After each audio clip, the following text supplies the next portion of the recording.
Hey guys, you are watching your anime world. How are you all?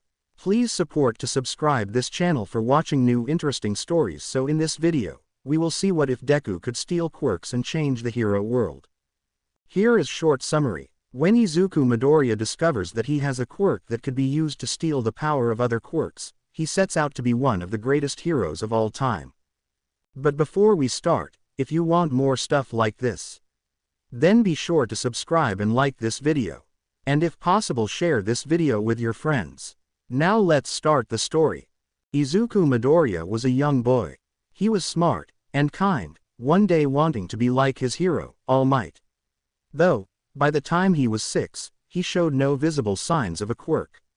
This was until one day, Izuku and his friend Katsuki Bakugo were playing in a park when something strange happened. The two were playing a game of heroes and villains, with Katsuki being the villain and Izuku being the hero. Katsuki was running quickly, and Izuku was catching up to him. Suddenly, as they approached the swing sets that lined the playground, Izuku noticed that his hands were shaking slightly. A strange feeling bubbled up inside the child. He knew it wasn't normal, but he didn't know why or how to stop this new occurrence. He glanced over at Katsuki, who was still running. "I'm going to get you, villain," Izuku yelled, running towards Katsuki. However, when Izuku actually caught Katsuki, he noticed a weird smell coming from his hands, and the fact that they were more sweatier than usual was also pretty weird. "Damn it," Katsuki playfully yelled, not noticing the strange occurrence. Izuku shook Katsuki's hand, as a display of good sportsmanship, but both of them noticed something weird. "Hey, your hands are sweatier than usual, Izuku," Katsuki pointed out. Izuku looked at his hands. "Do you think my quirk is finally manifesting?" Izuku excitedly asked. "I mean, it could be." Katsuki shrugged, soon noticing that his hands weren't as sweaty as they usually were. "Your quirk might be similar to mine." As he was saying this, Katsuki tried to show off his own quirk, but the explosion he made this time wasn't as big or as powerful as usual. "Huh, what the heck happened to my quirk?" Katsuki shouted in frustration. Izuku reached over to Katsuki, accidentally doing something that probably couldn't be undone. Izuku accidentally blasted an explosion in Katsuki's face, in a similar fashion to how Katsuki would use his own quirk to fend off against anyone who would want to mess with him. Only this blast was 36 times more powerful than what Katsuki could do. And this blast injured Katsuki quite a bit. Without a second thought, Izuku went to get both Inko, Izuku's mother, and Mitsuki, Katsuki's mother, who were nearby, but not paying too much attention on the boys. Before either of them could react to Izuku's urgency, Izuku started crying. "Mom, I hurt Kachan. He's hurt really bad," Izuku cried, pointing at Katsuki who was lying there on the ground. Soon, Mitsuki had called an ambulance, worried for her son. "I'm sorry, Kachan," Izuku quietly told Katsuki, putting his own hand on his friend's head. When Izuku got home that night, he immediately went straight to bed, refusing dinner. He wanted nothing more than to forget about today's events. Unfortunately, sleep wouldn't come easily that night. A few days later, however, Izuku decided to go to the hospital to see how Katsuki was. Katsuki seemed okay at first glance. His skin wasn't burned, so Izuku assumed that the blast didn't injure too much. "How are you feeling?" Izuku asked, sitting down next to Katsuki. "Like shit," Katsuki replied bluntly. "Oh, well, I'm glad you're okay," Izuku said, smiling. "Yeah, whatever." Katsuki rolled his eyes. "So are you just here to visit, or?" "My mother thought it would be good to get my quirk checked out, so while I was waiting for the doctor, I thought I should come visit to see if you're okay," Izuku replied. "Well, thanks," Katsuki replied. A few minutes after the short visit, Izuku and his mother were called into the doctor's office. "So what exactly happened when your quirk manifested?" the doctor asked Izuku. I'm playing heroes and villains with my friend, and I felt a weird feeling inside of me, and I touched my friend and he tried to show off his quirk, but he couldn't get it to, work. So I tried to reach out to him and then I accidentally blasted him in the face with his own, quirk," Izuku nervously explained. The doctor ran a few tests, like asking what happened the day after that, and if he still had the quirk. After all of the tests were complete, the doctor had come up with a theory. It seems that your son here has an emitter-type quirk that allows him to steal the power of other people's quirks while giving the original user a weaker version of their own quirk. The doctor explained. What does this quirk mean for him? Will he have any trouble controlling it in the future? Inko questioned. Not at all. It shouldn't cause any issues. But in case he does have any issues in the future, I just want to run one more test on your son. The doctor replied, taking Izuku to a room with 3 doctors. Izuku looked quite nervous, hearing about what his own quirk could have been. Sure, it was kind of powerful, but with the damage he had caused to his own friend, Katsuki, he was afraid that he'd be seen as a villain by the public and would never become a pro-hero, like he had always wanted to. Alright, Midoriya, I want to see what the limits of your quirk are, so try to take each of these doctors' quirks. The doctor instructed. Izuku nodded and walked up to the first doctor. I have an emitter quirk called Evaluate, which allows me to analyze other people's quirks. The doctor explained. It isn't very useful to me, so you can take it. Izuku nodded, touched the doctor on the arm. Before either of them knew it, Izuku had successfully taken the first doctor's quirk, leaving the doctor with a weaker version of Evaluate. I think I have your quirk now. Izuku smiled. Soon, Izuku looked at the second doctor. It appears you have a transformation quirk called Ignite, which allows you to ignite your body in flames. Izuku evaluated. Though it looks like you haven't reached your full quirk potential. Though I guess it makes sense, because your body heat is depleted quite a bit whenever you use your quirk. That's actually correct. I have to always wear a coat when I use my quirk at home, but hey, at least you'll one day probably find a use for it. The second doctor smiled. Izuku prepared to take the quirk of the second doctor, before asking the doctor something. Will I burn myself whenever I use your quirk? Izuku asked. No, whenever I've used my quirk in the past, I've noticed that wherever I ignite my body, it becomes fireproof. The doctor replied, smiling. Now come on, kid.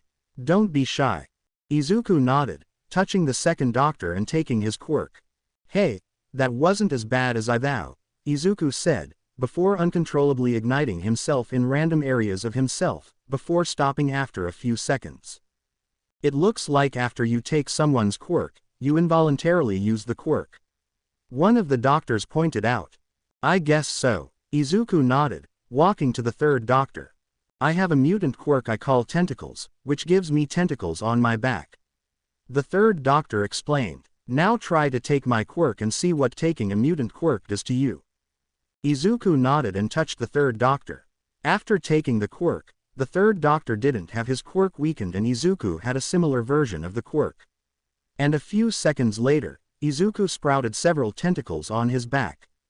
Whoa, these are so cool, Izuku exclaimed. Good, now see if you can deactivate tentacles. The doctor instructed. Izuku nodded and deactivated tentacles, though it was harder to do. I guess mutants are harder for you to use. One of the doctors guessed. After a few more tests, the doctor had brought Izuku back into the room he was in before. So it looks like my prediction was a little incorrect. Your son's quirk allows him to take a portion of someone else's quirk, leaving the target with a weaker version of their quirk. And giving your son a stronger version of the quirk based on a number of factors. The doctor explained. For emitter-type quirks, it's Izuku's age times the target's age. For transformation quirks, it's Izuku's age times the target's age, then divided by half of Izuku's age. But for mutant quirks, the stolen quirk's power stays the same as when it was originally used. Inko looked at her son, smiling. Izuku, what would you like to name your quirk, sweetie? Inko asked Izuku. Izuku thought for a while. He soon realized that his quirk was similar to the symbol of evil, all for one. Izuku didn't want to be a villain. How about I name my quirk? One with all, Izuku announced. One with all it is. The doctor replied. I wish you luck into the world, Izuku. But what about Katsuki Bakugo? Will he be okay? Izuku asked the doctor. I can promise that Katsuki will be okay. The doctor clarified. In fact, He's being released tomorrow. Relief flooded through Izuku. Thank you so much, doctor. Izuku said, bowing slightly. The doctor simply smiled and waved goodbye as Izuku exited the room. Once they both left the hospital, both Izuku's and Inko's faces were filled with relief. They both sighed heavily, smiling. The rest of the afternoon passed quickly. After talking with Katsuki's parents, both Izuku and Inko visited Katsuki again. When the time came for Katsuki's discharge from the hospital, he took Izuku's accidental quirk usage. Mitsuki, however, didn't trust Izuku that much. Why aren't you scared of him? Mitsuki asked. Mitsuki, calm down. It was an accident. Inko sighed. He hurt Katsuki, and he still hasn't even apologized yet. I don't know what to think anymore. Mitsuki mumbled. You don't need to worry, everything is okay now. Inko assured. You should at least keep an eye on that boy. Mitsuki demanded. You don't know what he could do next. It happened because his quirk manifested. Inko tried to explain. I still can't believe it. Mitsuki muttered under her breath. We all make mistakes when we're young, Mitsuki. Inko smiled softly. Just accept it and move on. Meanwhile, Izuku and Katsuki were talking as well, in secret, though their mothers knew that they were there, just not what they were doing. So what you're saying is that you accidentally stole the power of my quirk, involuntarily used it, accidentally injured me, and then gave it back to me? Katsuki asked. Yeah, that's what happened. Izuku confirmed. I'm sorry for doing all of that. I forgive you, just don't let it happen again. Katsuki replied. And with both of our quirks combined, we'll be the greatest heroes ever. I hope so, Kachan. Izuku happily grinned. It had been 8 years since Izuku was diagnosed with having the quirk he named One with All. His schoolwork had also improved drastically thanks to his new training methods, and his relationship with Katsuki has gone a whole lot better, especially since the two both had strong quirks. You're all third years now. It's time for you to start seriously considering your futures. Katsuki and Izuku's homeroom teacher told the class as he looked at them from the podium. While normally I would pass out these career aptitude tests, why bother? I know you all want to be heroes. The entire class, barring 2, cheered as they showed off their quirks. Yes, you all have very nice quirks, but using them at school is against the rules. So restrain yourselves. Hey, Sensei, don't lump me in with most of these extras. Katsuki spoke up. Most of this lot would be lucky to end up as sidekicks to a busted D-lister. I'm the real deal. Predictably his fellow classmates had something to say about that as they all tossed insults his way. Bring it on. I'll take you all on. You do have impressive test results. The teacher commented. Maybe you will get into UA. Cue the shocked exclamations of the rest of the class that Katsuki was trying to get into the #1 hero school. That's why UA is perfect for me. Katsuki replied as he stood up from his seat. I aced all the mock tests. I'm the only one at this school that stands a chance of getting in. I'll be more popular than All Might himself and become the richest hero of all time. People all across the world will know my name. And it all starts with UA. Oh yes, Midoriya. You applied for UA as well, right? The teacher asked looking over his paperwork. Yes, Sensei. Izuku replied and all of the other students whispered among themselves. I hoped you would, Quirkologist. Katsuki exclaimed soon after Izuku replied to the teacher's question. Together we'll be the best. You and me, Quirkologist. Izuku then covered his ears. Not so loud, Kachan. Izuku told Katsuki. Oh, right. Sorry, I forgot about your sensitivities. Katsuki apologized, speaking in a normal volume. Izuku uncovered his ears. It's fine, Kachan, but thank you. The rest of the day had gone the same as usual, nothing interesting happened. As the day ended, both Izuku and Katsuki's hype for the entrance exam for UA were increasing. After Izuku had cleared up his things, he and Katsuki had started walking home. How do you think we'll do on the exams? Izuku asked Katsuki. We'll be fine. We just need to become more powerful. Katsuki replied, a grin showing up on his face. Speaking of power, have you gotten attacked by any villains lately? Not really. Izuku replied. Though I find it funny that whenever I do get attacked by a villain, I always gain a quirk after the attack. Speaking of that, how many quirks do you have now? I bet it's like 30 at this point, right? Katsuki asked Izuku. No, but you're pretty close. Izuku replied. I have 24 stockpiled quirks. The first 3 were from the doctors that wanted to see what it could do. Then I got 14 from when villains attacked me. And I got 6 of them from vigilantes. And my most recent one was from my mother as a present. That many? Huh, quirkologist. Katsuki was surprised at Izuku's reply. Do you know how to use them all? Well, mostly. I'm not too sure about quirk number 6, gunpoint. It's kind of hard to tell when it is activated, but it does give me better aim, so at least that's not too much of a handicap. And I also don't know much about quirk number 17, gummy body. Though I know that it's a mutant type quirk and it gives me a rubbery body, but mutant types are harder for me to use, so it makes sense. I just hope I'll be able to make a use out of it and make the vigilante that gave it to me proud. Izuku infodumped. Yeah, Katsuki rolled his eyes. Anyways, I bet your mom knows about all those quirks of yours, doesn't she? Well, she may know some. She doesn't know all of them, but she knows enough of my quirks. Izuku responded. As the duo's conversation continued, neither of them noticed a sludgy villain standing right behind them. Before either of them had any time to react, the villain had jumped onto Katsuki, slowly consuming him. Ah, Izuku, help me, Katsuki exclaimed as Izuku just stood there in fear. What quirk do I use? Ice blade, ignite, tentacles, Izuku pondered. I don't care what you do. Just do it, Katsuki yelled. Don't worry, I'm just hijacking your body. Calm down, it'll only hurt for about 45 seconds, then it'll be all over. The sludge villain chuckled, continuing to suffocate Katsuki. Without thinking, Izuku used a combination of the 3 quirks he was just thinking about, forming a blade of ice on his right arm, and 2 flaming tentacles coming out of his back, attacking the sludge villain, trying not to hit Katsuki. Katsuki meanwhile, just couldn't feel anything due to the slime villain choking him. However, as Izuku continued fighting, he eventually managed to free Katsuki from the villain, and immediately ran towards him and healed him from his injuries using his regeneration quirk. After that, Izuku deactivated his quirks. They were both breathing heavily as they stood up, Izuku taking hold of Katsuki. Thank you, Izuku, Katsuki told him. Izuku just shrugged, blushing slightly. I didn't really do much. I didn't mean physically. You stopped him from killing me, Katsuki replied. After the sludge villain was about to retreat, a familiar face had shown up. I am here, the number 1 pro hero, All Might, announced, collecting the remains of the sludge villain and putting it in a plastic bottle.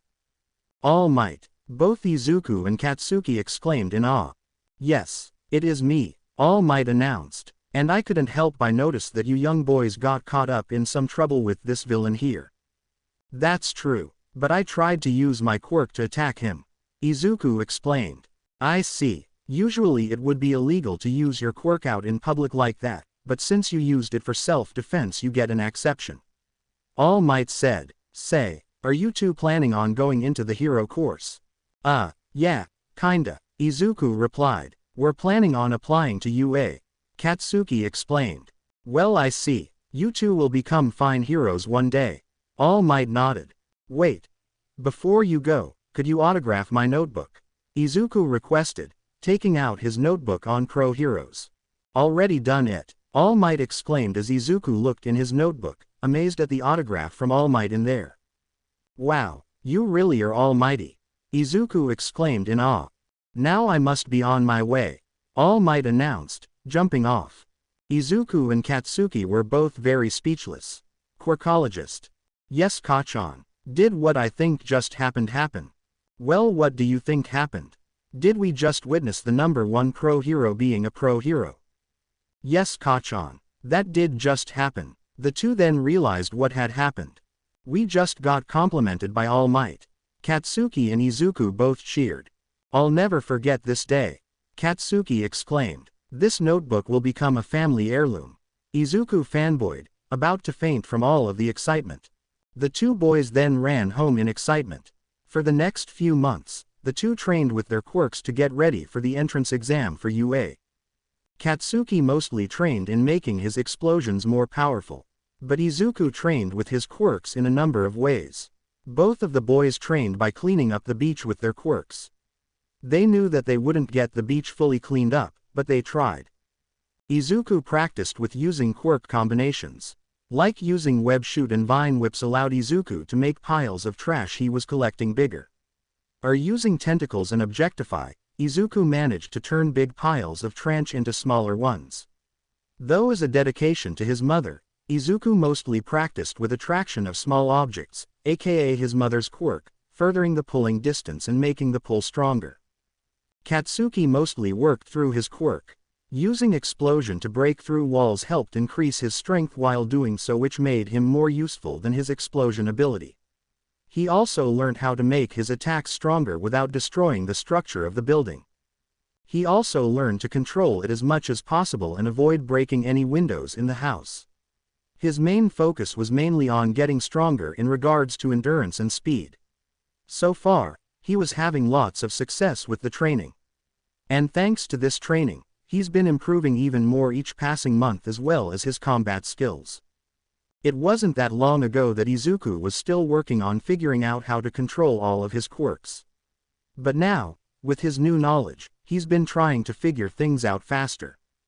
With his new knowledge, he's also been working on mastering the art of using his quirk on multiple people without affecting himself. Though in order to achieve this goal, he still needs to practice controlling his quirk on a larger scale, meaning that, with his growing understanding on controlling his quirks, he has been able to control multiple people at once without worrying about himself or others. And with this, he's been able to successfully fight against his own limits and surpass them, achieving a level of control where he can actually defeat a stronger opponent without causing harm to himself. Overall, Izuku's been working steadily, and he hasn't lost his drive and perseverance. As such, Katsuki has become the main support of Izuku. While Izuku is currently at the stage of developing his quirk, Katsuki is working hard to understand his quirk and master it so that Izuku can use it without fearing for his own life. When it comes to physical fitness, Katsuki has gone a step further in training his quirk. He decided that he wanted to learn how to improve his stamina and keep up the best record he could so he would never have to rely on anyone else ever again. When it comes to martial arts, Katsuki has gone ahead and gotten himself a set of boxing gloves because he doesn't want to risk damaging his hands again if he gets hurt. When it comes to academics, Katsuki has gone ahead and studied a lot of subjects in hopes of gaining a greater knowledge of the subject, including history, geography, literature, science, economics, and the likes. Because he wants to get into UA, he doesn't want to fail any classes. At least that's what Katsuki thinks.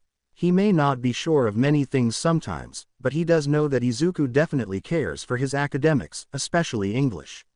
He knows that Izuku hates doing schoolwork in general, but he has to do it for Izuku. Even though he might seem reluctant about school, he knows deep inside that it's part of Izuku's dream to become a hero, and he'd do anything for Izuku. While training some more, Izuku learned of possible quirk combinations that he could use, though he learned that the more same-type quirks he used in a combination, the harder for Izuku to control the quirk combinations. As Katsuki has been busy preparing for the entrance exams, he hasn't been keeping up with Izuku as often, which leads to him not knowing of his friend's progress. However, despite being busy with studying for these exams, Katsuki is still extremely proud of Izuku. After a few more months, the entrance exam was coming up, and the beach was looking very clean. As a result, Katsuki and Izuku decided to train and improve themselves together, practicing various different techniques and fighting styles, and even talking about how they wish they can work as heroes together. In fact, Katsuki has already planned what he will teach Izuku. He wants to tell him about the basics and then introduce him to more advanced techniques. And Izuku has promised that Katsuki can train with him after they graduate, helping each other grow their skills. Of course, if there was something that the two agreed upon, it would be the training. Of course, as the two teenagers trained, Katsuki noticed that Izuku was a little bit nervous about the upcoming exam. He was also starting to worry about Izuku. He seemed distracted during their training sessions. Are you feeling okay, Quirkologist? Something on your mind? Katsuki asked, concerned for his friend. No, nothing's wrong, Izuku assured, though he still seemed nervous. Really? 'Cause you don't look too good, Katsuki commented, noticing his pale complexion. Maybe I'm just a bit tired from training so much, Izuku responded. If you say so, Katsuki shrugged, but if something's bothering you. I know, Kachan, Izuku sighed, rubbing his forehead. A few weeks later, it was finally the day of the UA entrance exam. Izuku and Katsuki were pumped. That day, they did a brief training session before heading to UA. I am so excited for today, Izuku exclaimed. Oh man, I've been training so much lately. Yeah, me too, Katsuki said with a smile. I'm sure you'll get top score. Yeah, Izuku smiled back. Let's head over now. We should arrive early for the entrance exam, Izuku exclaimed. The two headed over to UA, hoping to arrive a tad bit earlier than most students. I am ready for tea, Izuku exclaimed, before tripping on the ground. It wasn't long until Izuku was saved by a girl using her quirk on him. Oh, sorry, I should have asked before using my quirk on you. The girl apologized. It's okay, it's bad luck to fall on an important day like this, Izuku pointed out. True, I'm sorry, she replied, apologizing again. Just then the bell rang. Hey, Quirkologist, are you coming? Katsuki yelled out to Izuku. Oh yeah, coming, Izuku replied, before turning to the girl. I'll see you around. Good luck on the exams. Katsuki and Izuku both excitedly ran into the UA building. We are so pumped for this, Izuku and Katsuki exclaimed. After Katsuki and Izuku went inside, they made their way to the written exam. It wasn't too difficult. There were questions about quirks, heroes, politics, etc. Basically it was just about explaining stuff that needed to be explained and asking the examinee to write down an explanation if needed. And of course if someone didn't answer a question properly, the examination was over immediately. Either way, the written exam was a piece of cake. But the more important exam was next. The practical exam. What's up, UA candidates? Thanks for tuning into me, your school DJ. Come on, and lemme hear ya. Pro Hero, Present Mike announced as everyone cheered. Now let's get straight to the main show. Let's talk about how this practical exam is gonna go down, okay? Yeah, everyone cheered, Izuku covering his ears because of the noise. He knew that Present Mike was quite loud and energetic, but he didn't realize just how loud and energetic he was. Oh great, Quirkologist, you okay? Katsuki asked Izuku. Why yeah, just a bit noisy, Izuku replied. Back when Izuku was 8, he had a pair of noise-canceling headphones with him any time it was too loud for him. He used them up until he was 11, which was when he started to get mocked for wearing them, so he stopped wearing them. At 11 years old, it wasn't too late for him to start wearing them again, though. Even so, he felt that he wouldn't get bullied without them. Like your application said, today you rockin' boys and girls will be out there conducting 10-minute mock battles in super hip urban settings. Gird your loins, my friends. After I drop the mic here, you'll head to your specified battle center, sound good? Present Mike explained. Well damn it. They're splitting us up so we can't work with any of our friends, Katsuki pointed out, whispering to Izuku. Yeah, you're right. Our examinee numbers are one after the other, but we're assigned to different battle centers. Izuku whispered. Looks like we'll have to work hard by ourselves. Well, you can't always rely on you allies to get the job done. Katsuki gave some advice to Izuku. I'll remember that, Kachan. Izuku nodded. Good luck with the exam. As everyone parted ways, surprised at the large mock city that UA called a training site. The fact that UA had multiple sites like this one was amazing. Start. Present Mike called out loudly from where he stood on a platform at the top of a tower, his voice reaching out across the large testing grounds and to all the various groups of applicants. Everybody in Izuku's testing group froze up for a moment at the sudden start. What are you waiting for? There are no countdowns in real life.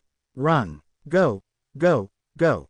With that, Izuku and the rest of the examinees dashed forward into the large mock cityscape. Izuku ran slightly off course from the main group of students and found his first target quickly, a one-pointer according to the paper they'd gone over. Target acquired. Eliminate. The machine intoned, and Izuku couldn't help but grin as it moved towards him. Izuku prepared himself for his attack. Gunpoint plus Jelly Surprise plus Heart Bomb plus Vine Whips. Izuku formed 2 thorny vine whips on his arms that were pulsing with Izuku's heavy heartbeat on his back. Izuku then used Gunpoint to perfectly aim at the one-pointer's feet and then shot Jelly Surprise at it, trapping it in place. Izuku then used Heart Bomb on his feet and jumped up to the face of the one-pointer, and Vine Whipped it in the face using his Heart Bomb enhanced Vine Whips, destroying it. Izuku had done this some more times, finding some 2-pointers and taking them out by using a combination of attraction of small objects, objectify, tentacles, and ignite. Izuku formed several tentacles on his back, using attraction of small objects through the tentacles, taking out chunks of the 2-pointers and then using objectify to turn them into big metal spheres, and used ignite through the tentacles to set the spheres on fire, eventually taking the 2-pointers out. Izuku realized that this technique was quite efficient and effective, so he kept the combination turned on. Meanwhile, the teachers watching the exam play out were talking about Izuku. "What's that guy's quirk?" a teacher wondered, pointing to Izuku. "I initially thought that kid had some sort of trapping quirk, but clearly I must be mistaken." Another teacher replied. "Why, you don't think he's related to him, do you?" Another teacher wondered with an expression of fear on his face. "Calm down, Toshinori, you don't know for sure that he's his son," a teacher in a sleeping bag said. "Though it does look like the kid has some sort of copying quirk." "What's his name, anyways?" a female teacher asked. "According to the files of all the students in the exam, his name is Izuku Midoriya," the principal answered, sipping on some tea. Back with Izuku, he had destroyed several robots, getting around 35 points. Though he still needed more points, so he looked around for more robots to destroy, only to find that there weren't many left. "Time's running out, there's gotta be some more," Izuku thought to himself, his train of thought being halted by the sounds of people running and screaming. Izuku turned around to see that there was a 0-point robot chasing everyone. The robot smashes a few buildings and traps the girl that saved Izuku before the exams started underneath the debris. As the robot moves closer, it threatens to crush the girl. "Wait, I recognize that girl," Izuku remembered, running towards the girl. Izuku briefly turned off his quirk combination, and then switched to a combination of his most powerful quirks. Gummy Body plus Jelly Surprise plus Heart Bomb plus Ignite plus Hold Up plus Ice Blade. Izuku swung using his rubber body to the robot, and used a combination of Jelly Surprise and Ignite to trap it and settle robot on fire. Izuku then used Gummy Body to swing up to the robot's face and then used a combination of Ice Blade and Heart Bomb, slashing the 0-point robot in the face. Izuku then used his Hold Up quirk and stopped the 0-point robot from doing anything else, throwing the robot away. Then deactivating his quirk combination out of exhaustion, falling. Right before getting close to the ground, Izuku is slapped in the face by the girl that saved him before the exam started. "Thank you," Izuku said with a sigh. "Nice of you to save my life. You wouldn't been fine if I hadn't helped you," the girl exclaimed happily. Just then, Izuku fainted because of exhaustion. After Izuku had fainted, he got taken by the nurse and she fixed everything he was hit with and then placed him in Recovery Girl's office to rest. Izuku had stayed unconscious while Recovery Girl took care of him. When he awoke, he was sat on the bed in Recovery Girl's office. The girl that helped Izuku before the exam was sitting at the side, talking to her friend and laughing at something the latter said, but when she noticed that Izuku woke up, she smiled at him and waved, standing up. "Welcome back, Midoriya," Recovery Girl said, walking into the room with a medical kit. "How do you feel, dear?" Fine, I guess," Izuku mumbled. "I've bandaged your hands. Don't worry, you'll be able to use them soon enough," she told him. "But we should probably check your forehead, make sure the bone in your skull isn't broken and all that jazz." I don't think it's broken. Izuku mumbled. Maybe a little bruised or sore, though. That's what I figured. Anyway, since you woke up just fine now, I'll let you go. I hope you don't have any lasting injuries. Recovery girl explained. Thanks. Izuku asked. Izuku then walked out of UA, with Katsuki waiting for him outside. What happened to you, Quirkologist? I've been waiting out for ages. Katsuki asked Izuku. I used too many quirks at once and then I fainted. Izuku explained. Katsuki smirked. And here I thought you would want to stay longer in a combat training environment. He teased. I did stay longer than expected. But I'm pretty tired already. Izuku yawned. I think I'll just head home and catch up on my sleep. Whatever. Katsuki said dismissively. Let's just go home already. Izuku nodded and followed his childhood friend home. On the way home, Izuku went straight into his room and laid down on his bed, closing his eyes and drifting off to sleep. After a nerve-wracking few weeks of waiting for the results of the exams to be announced, the results came out the very next day. Izuku and Katsuki both agreed to open their letters at Katsuki's house. Both boys were excited, knowing that they would get answers to some questions regarding their future hero careers. Katsuki opened his letter first. It contained a hologram projector with a pre-recorded message on it. Katsuki Bakugo, you passed the written test, scoring a 95% overall. Principal Nezu announced. As for the practical exam, you scored a total of 100 points. Congratulations, you have been accepted into UA. Oh hell yeah, Katsuki exclaimed in joy. Izuku opened his letter next. Izuku Midoriya, you've managed to pass the written test, scoring 98%. Principal Nezu announced. That's 3% over me. Katsuki interrupted. As for the practical exam, you scored 35 combat points. Principal Nezu announced. As for the rest of your points, due to your heroic rescue of Ochako Uraraka, you've also scored 75 rescue points. Overall, you've scored 110 points. That's the highest out of all of the attendees. We'll be glad to have you here, Midoriya. Both Izuku and Katsuki were grinning as they put down their letters and high-fived each other. It didn't take long for them to start crying happy tears and hugging each other tightly. After they calmed down, they sat opposite each other in their living room on the floor facing each other. I can't believe it, Izuku screamed with joy. It's true, Katsuki shouted as he began jumping up and down. This means we'll be going to UA together now. And we're gonna become heroes together. Katsuki's words made Izuku burst out into hysterical laughter, making them both laugh hysterically on the floor, crying and hugging one another as hard as they could. Once they had calmed down, they stood up and embraced each other again, smiling brightly. We'll both become pro-heroes someday, Quirkologist. Katsuki shouted. Yeah, Izuku yelled. Soon, both Inko and Mitsuki hugged their respective sons, telling them how proud they are of the two. They congratulated the two, saying how proud they were of both boys, which caused Izuku to blush a bright shade of red, causing Katsuki to laugh at how embarrassing Izuku suddenly was. Once everyone finally calmed down, they decided to leave the celebration and return home. When the party ended, everyone went home.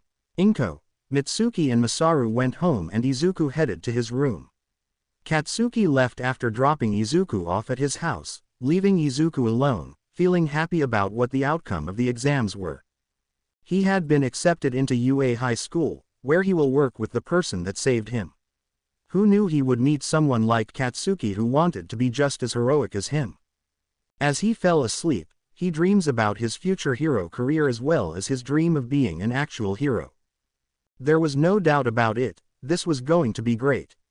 He couldn't wait for his lifelong dreams to come true.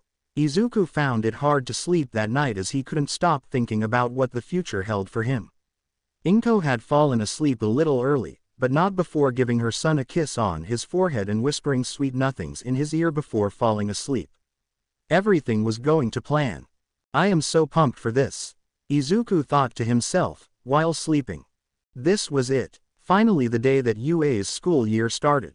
All of the best heroes went to UA, Endeavor, Best Jeanist, even All Might went to UA. And now it was time for Katsuki and Izuku to head to UA. Have you got everything, Izuku? Inko asked Izuku.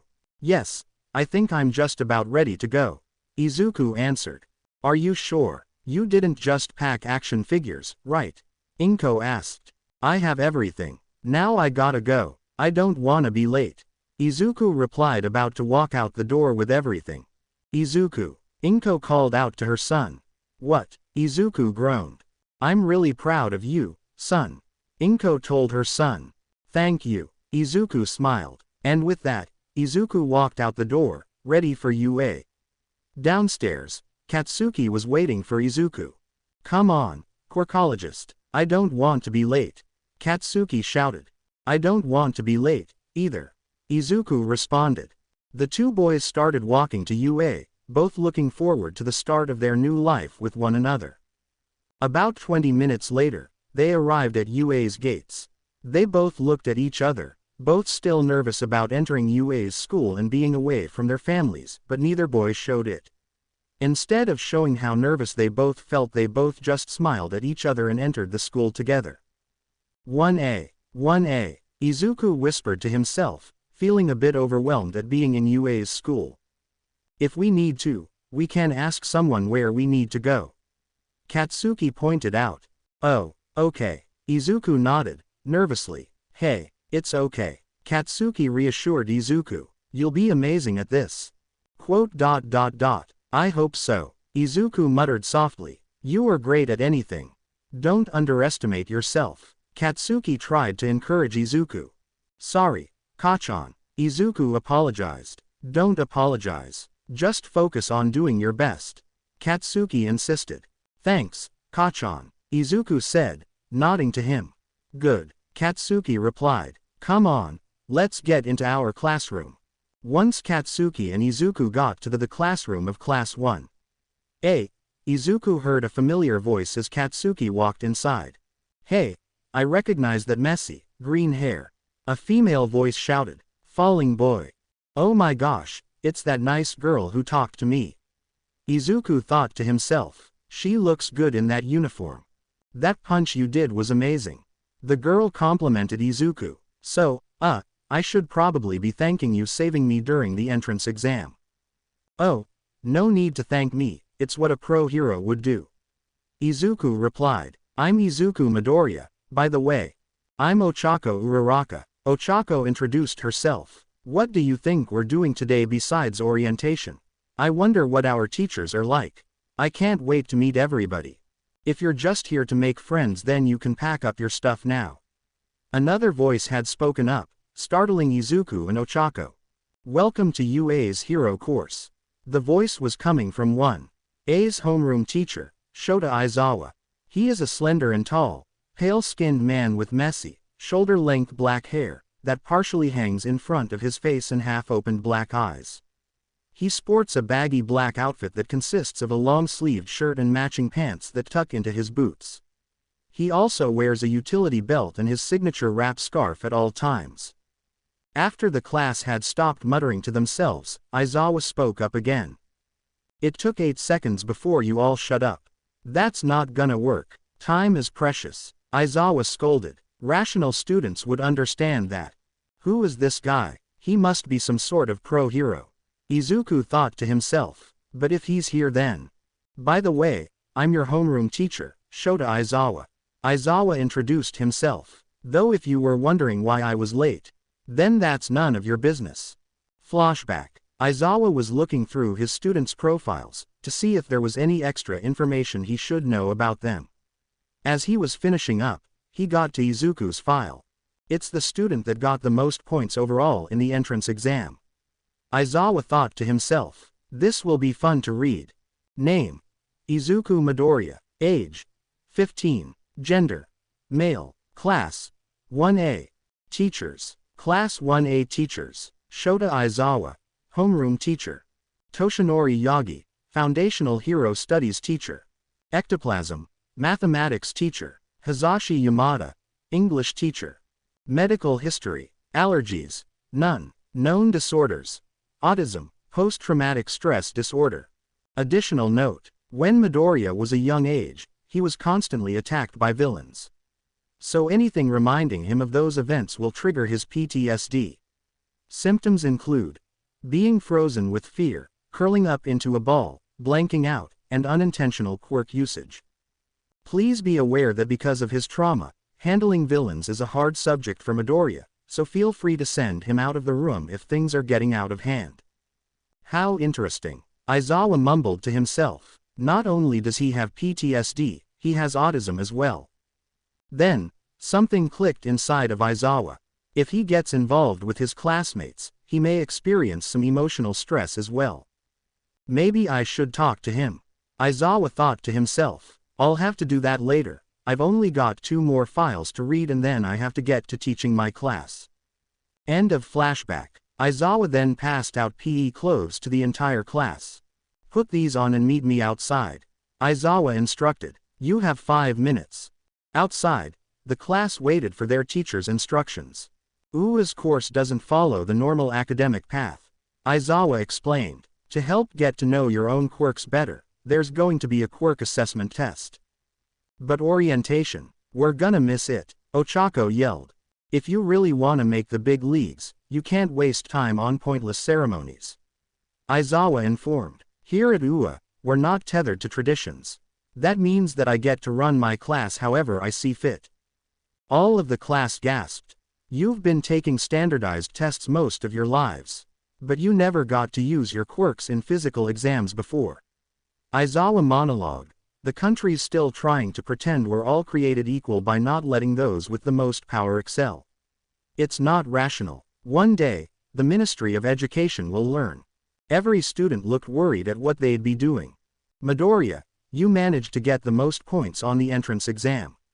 What was your farthest distance throw with a softball when you were in junior high? Aizawa asked Izuku. 57 meters, I think. Izuku answered. Right. Try doing it with your quirk. Aizawa instructed. Anything goes, just stay in the circle. Izuku started thinking about what quirk he should use. Gummy Body would give his throw more power, while Heart Bomb would do the same thing. Then there was Sparks Fly. Sparks Fly was a whole other story on what it could do. Hurry up, we don't have all day. Aizawa scolded Izuku. Sorry, sir, I just have a quirk that lets me store other quirks within me, and currently I'm torn between which one to use. Izuku apologized. We'll take this as a secondary training exercise. It'll help sharpen your mind, and improve your decision-making skills. Aizawa gave Izuku some advice. Izuku then remembered that he could use combinations of his quirks. Gummy Body Heart Bomb Sparks Fly. Izuku stepped back a little. He powered up his left hand, aka the one he was holding the softball in, using Heart Bomb, and then threw it using Gummy Body and used Sparks Fly to keep its momentum up. 750 meters. That's impressive. Aizawa pointed out. All of you need to know your maximum capabilities. It's the most rational way of figuring out your potential as a pro hero. I wanna go. That looks like fun. One student yelled out, excited. This is what I'm talking about, us and our quirks as much as we want. Another student yelled. So this looks fun, huh? Aizawa then looked annoyed. You have 3 years. Here to become a hero. You think it's all gonna be games and play time? No, sir. Most of the class groaned. Today you'll compete in 8 physical tests to gauge your potential. Aizawa explained. Whoever comes in last has none, and will be expelled immediately. The entire class gasped. But that isn't fair. We got accepted into this school fair and square. Ochako retaliated. Oh really? Well, do you know what else isn't fair? Natural disasters, villain attacks, catastrophic events that can wipe out entire cities. Aizawa scolded. Life is full of unfairness. It's a hero's job to prevent that unfairness. Now don't forget. Go beyond. Plus ultra style. Everyone then nodded, agreeing with Aizawa. Don't make me regret this. Aizawa gritted his teeth together. Now that you know what you're in for, let the test begin. The first test was a 50 meters dash. Izuku watched as the boy with the legs that looked like engines and the girl with frog-like features took their places at the starting line. He was interested in seeing how his classmates did and what all of their quirks were. Though he could tell at a glance that both of them had mutant-type quirks. Their times were impressive though. The engine leg guy clocked in at just over 3 seconds and the frog girl at about 5.5 seconds. Watching his classmates run, and in some cases, use their quirks in interesting ways to complete the 50 meters, really made Izuku wish he had his notebook right now. Ochako finished in just over 7 seconds and seemed pleased with her result. The fawn-haired girl and the pink girl both finished at just over 5 seconds. Though the pink girl appeared to be skating on some kind of substance coming from her feet, which Izuku thought was a good way to complete the test. Finally it was Izuku's turn. He was up against a purple-haired guy who looked like he didn't sleep much. Izuku thought hard about what combination of quirks he should use. It wasn't long before he was forced to settle with a combination of weight loss, heart bomb, and hot wings. While running, Izuku used heart bomb on his feet, and formed 2 flaming wings on his back, while also becoming weightless because of weight loss, getting to the end in 3.51 seconds, and the other guy getting there in 5.01 seconds. The next test was a grip strength test. Izuku looked at one of his classmates, who was masked up and looked a bit like an octopus, and knew he needed a combination of his strength-enhancing quirks. But Izuku didn't really have any quirks that enhanced his strength. Except for one rhyming reason. I need to be strong, so my plans of becoming a hero don't go wrong. Izuku whispered to himself, going up to the grip strength tester thing. Rhyming reason boosted Izuku a significant amount. Not as much as the octopus guy's current strength, but it was pretty impressive. Taking the test, Izuku scored 342.16 kilograms, which wasn't much, but then felt proud of himself after seeing some of the other participants' scores, particularly the guy he faced off against in the 50-meter dash. He had seemed to be using his quirk, but by the looks of it, it was hurting him.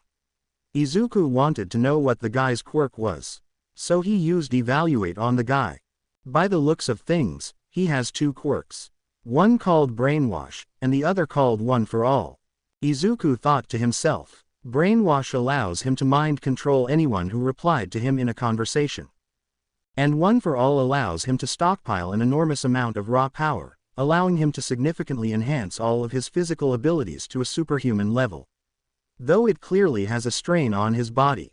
And I'm also getting readings of other quirks. Though the readings of those are very fuzzy. I knew I should have gotten my notebook. Looks like I'll have to remember his quirks until I can get to it. The next test was a standing long jump. While Izuku was waiting for his turn, he was reading the 2 quirk guys' One for All quirk. Black Whip allows him to generate tendrils of black energy from his body that are good for capturing opponents. Danger Sense allows him to detect threats in the surrounding area. Float allows him to suspend himself in midair, granting him flight. Izuku evaluated, thinking to himself. Smokescreen allows him to generate a thick cloud of smoke from his body. Fa Jin allows him to build up kinetic energy and expel it. Gearshift allows him to change the speed and/or velocity of any target he touches, including himself. This allows him to greatly accelerate his own speed and/or the velocity of his target, and enhance the impact force of his own strikes. Midoriya, you're up, Aizawa told Izuku, bringing him back to reality. Izuku nodded and walked up to where he was supposed to go. Izuku used a combination of Heart Bomb and Gummy Body, and jumped across the sandpit. Once it was the One for All guy's turn, Izuku had noticed something. The guy couldn't control his own quirk. I wonder if it has to do with the fact that he has 2 quirks. Izuku theorized. I know that when I use more than 5 of my quirks, it's hard to control and it can even make me fall unconscious. I could possibly ask him about his quirks when the day ends, as long as he isn't expelled. The next test was the repeated side steps. Izuku didn't really use any of his quirks for this test, since he had used Heart Bomb a lot that day, and didn't want to go through any of its side effects. Though Izuku did notice that the One for All guy was doing pretty well, even though his quirk was destroying him. There were 3 more tests, before going back to the ball throw, but they weren't that hard and were pretty forgettable. As for the ball throw, Izuku had already done it, so he didn't need to go again. The most interesting things that happened were that Ochako had scored infinity and was the entire thing when the One for All guy went up. OFA had tried to throw the ball, but he fails to do so. What happened to my quirk? OFA asked Aizawa. I erased your quirk, clearly you can't control your quirk. Aizawa scolded. Then, Izuku realized who Aizawa really was. Oh my gosh, it's Pro Hero. Eraserhead. Izuku fanboyed. Yeah, it's me. My quirk allows me to erase someone's quirk by just looking at them. Aizawa sighed, before looking back at OFA. So you erased my quirks. I mean, quirk, only one. OFA guessed. Izuku didn't get why the OFA guy would lie about having only one quirk. If he had multiple quirks, why bother lying? Was it because if he said his quirk was only one, they'd think less of him and maybe expel him? But if the OFA guy was able to hide his true identity and had been able to pass the practical exams, then maybe they wouldn't. Your quirk has a big drawback on you. Clearly you aren't fit to be a hero. Aizawa said to the OFA guy. If I was the one that was judging who made it into UA, you wouldn't be here right now. Your quirk makes you a liability in battle. But that's what quirk training is for. If I try my hardest, and never stop training, I'll be able to stop injuring myself with my quirk and become a hero. OFA pleaded. Alright, I'll give you another chance, but if you injure yourself badly. Aizawa scolded, bringing back OFA's quirk. You'll expel me. I'll accept your challenge, and I promise my quirk won't do so much damage. Whatever, just do it already. You have your quirks back. We don't have all day. Aizawa instructed. Taking Aizawa's advice into account, OFA throws his pitch, and at the last second, he concentrates one for all through his fingertips. 703.05, impressive. Aizawa pointed out. Now with that, it's time for the rankings. I'll be showing them all at once so I don't have to explain about any of them.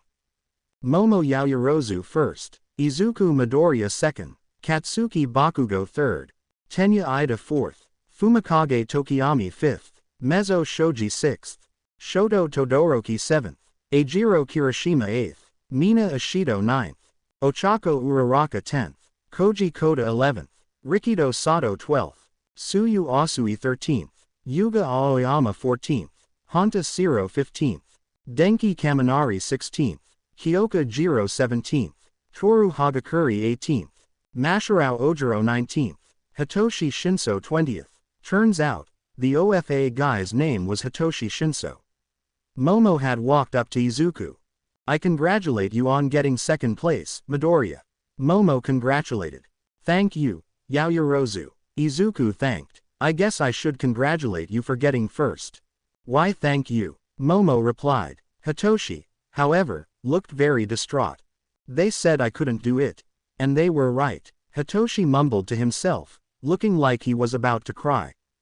It wasn't long before Aizawa spoke up again. I was lying. No one's going home. Aizawa laughed. That was just a rational deception to make sure you gave it your all in the tests.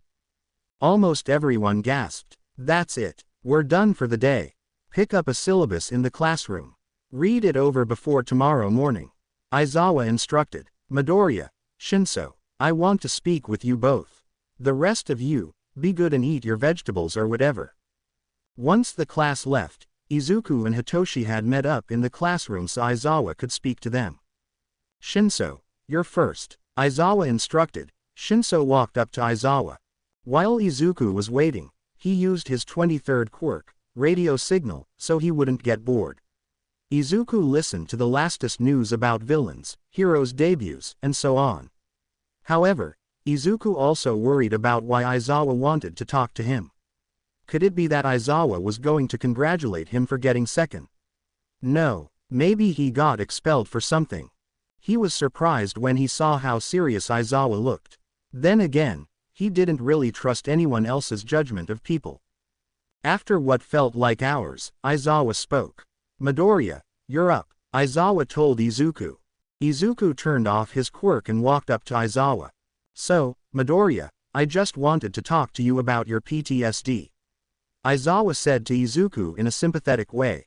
I think you need some help getting over it. Izuku stared at Aizawa in shock. He hadn't expected that, and thought that Aizawa was just talking about his quirk issues. Are you alright? Aizawa questioned. Yes, of course. Izuku quickly answered.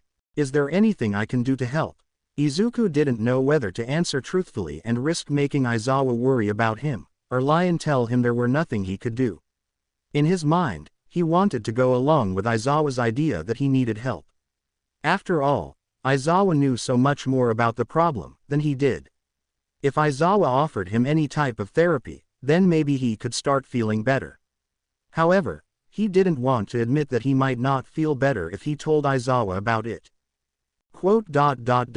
There is a possibility I might have problems getting better, but it's possible that the help I need wouldn't come until I've healed from my experiences with those villains I've faced all those years ago. Izuku told Aizawa. Also, please don't mention my PTSD to anyone. Aizawa nodded his head. Even if Izuku didn't ask, he still felt that he knew what his reaction would have been.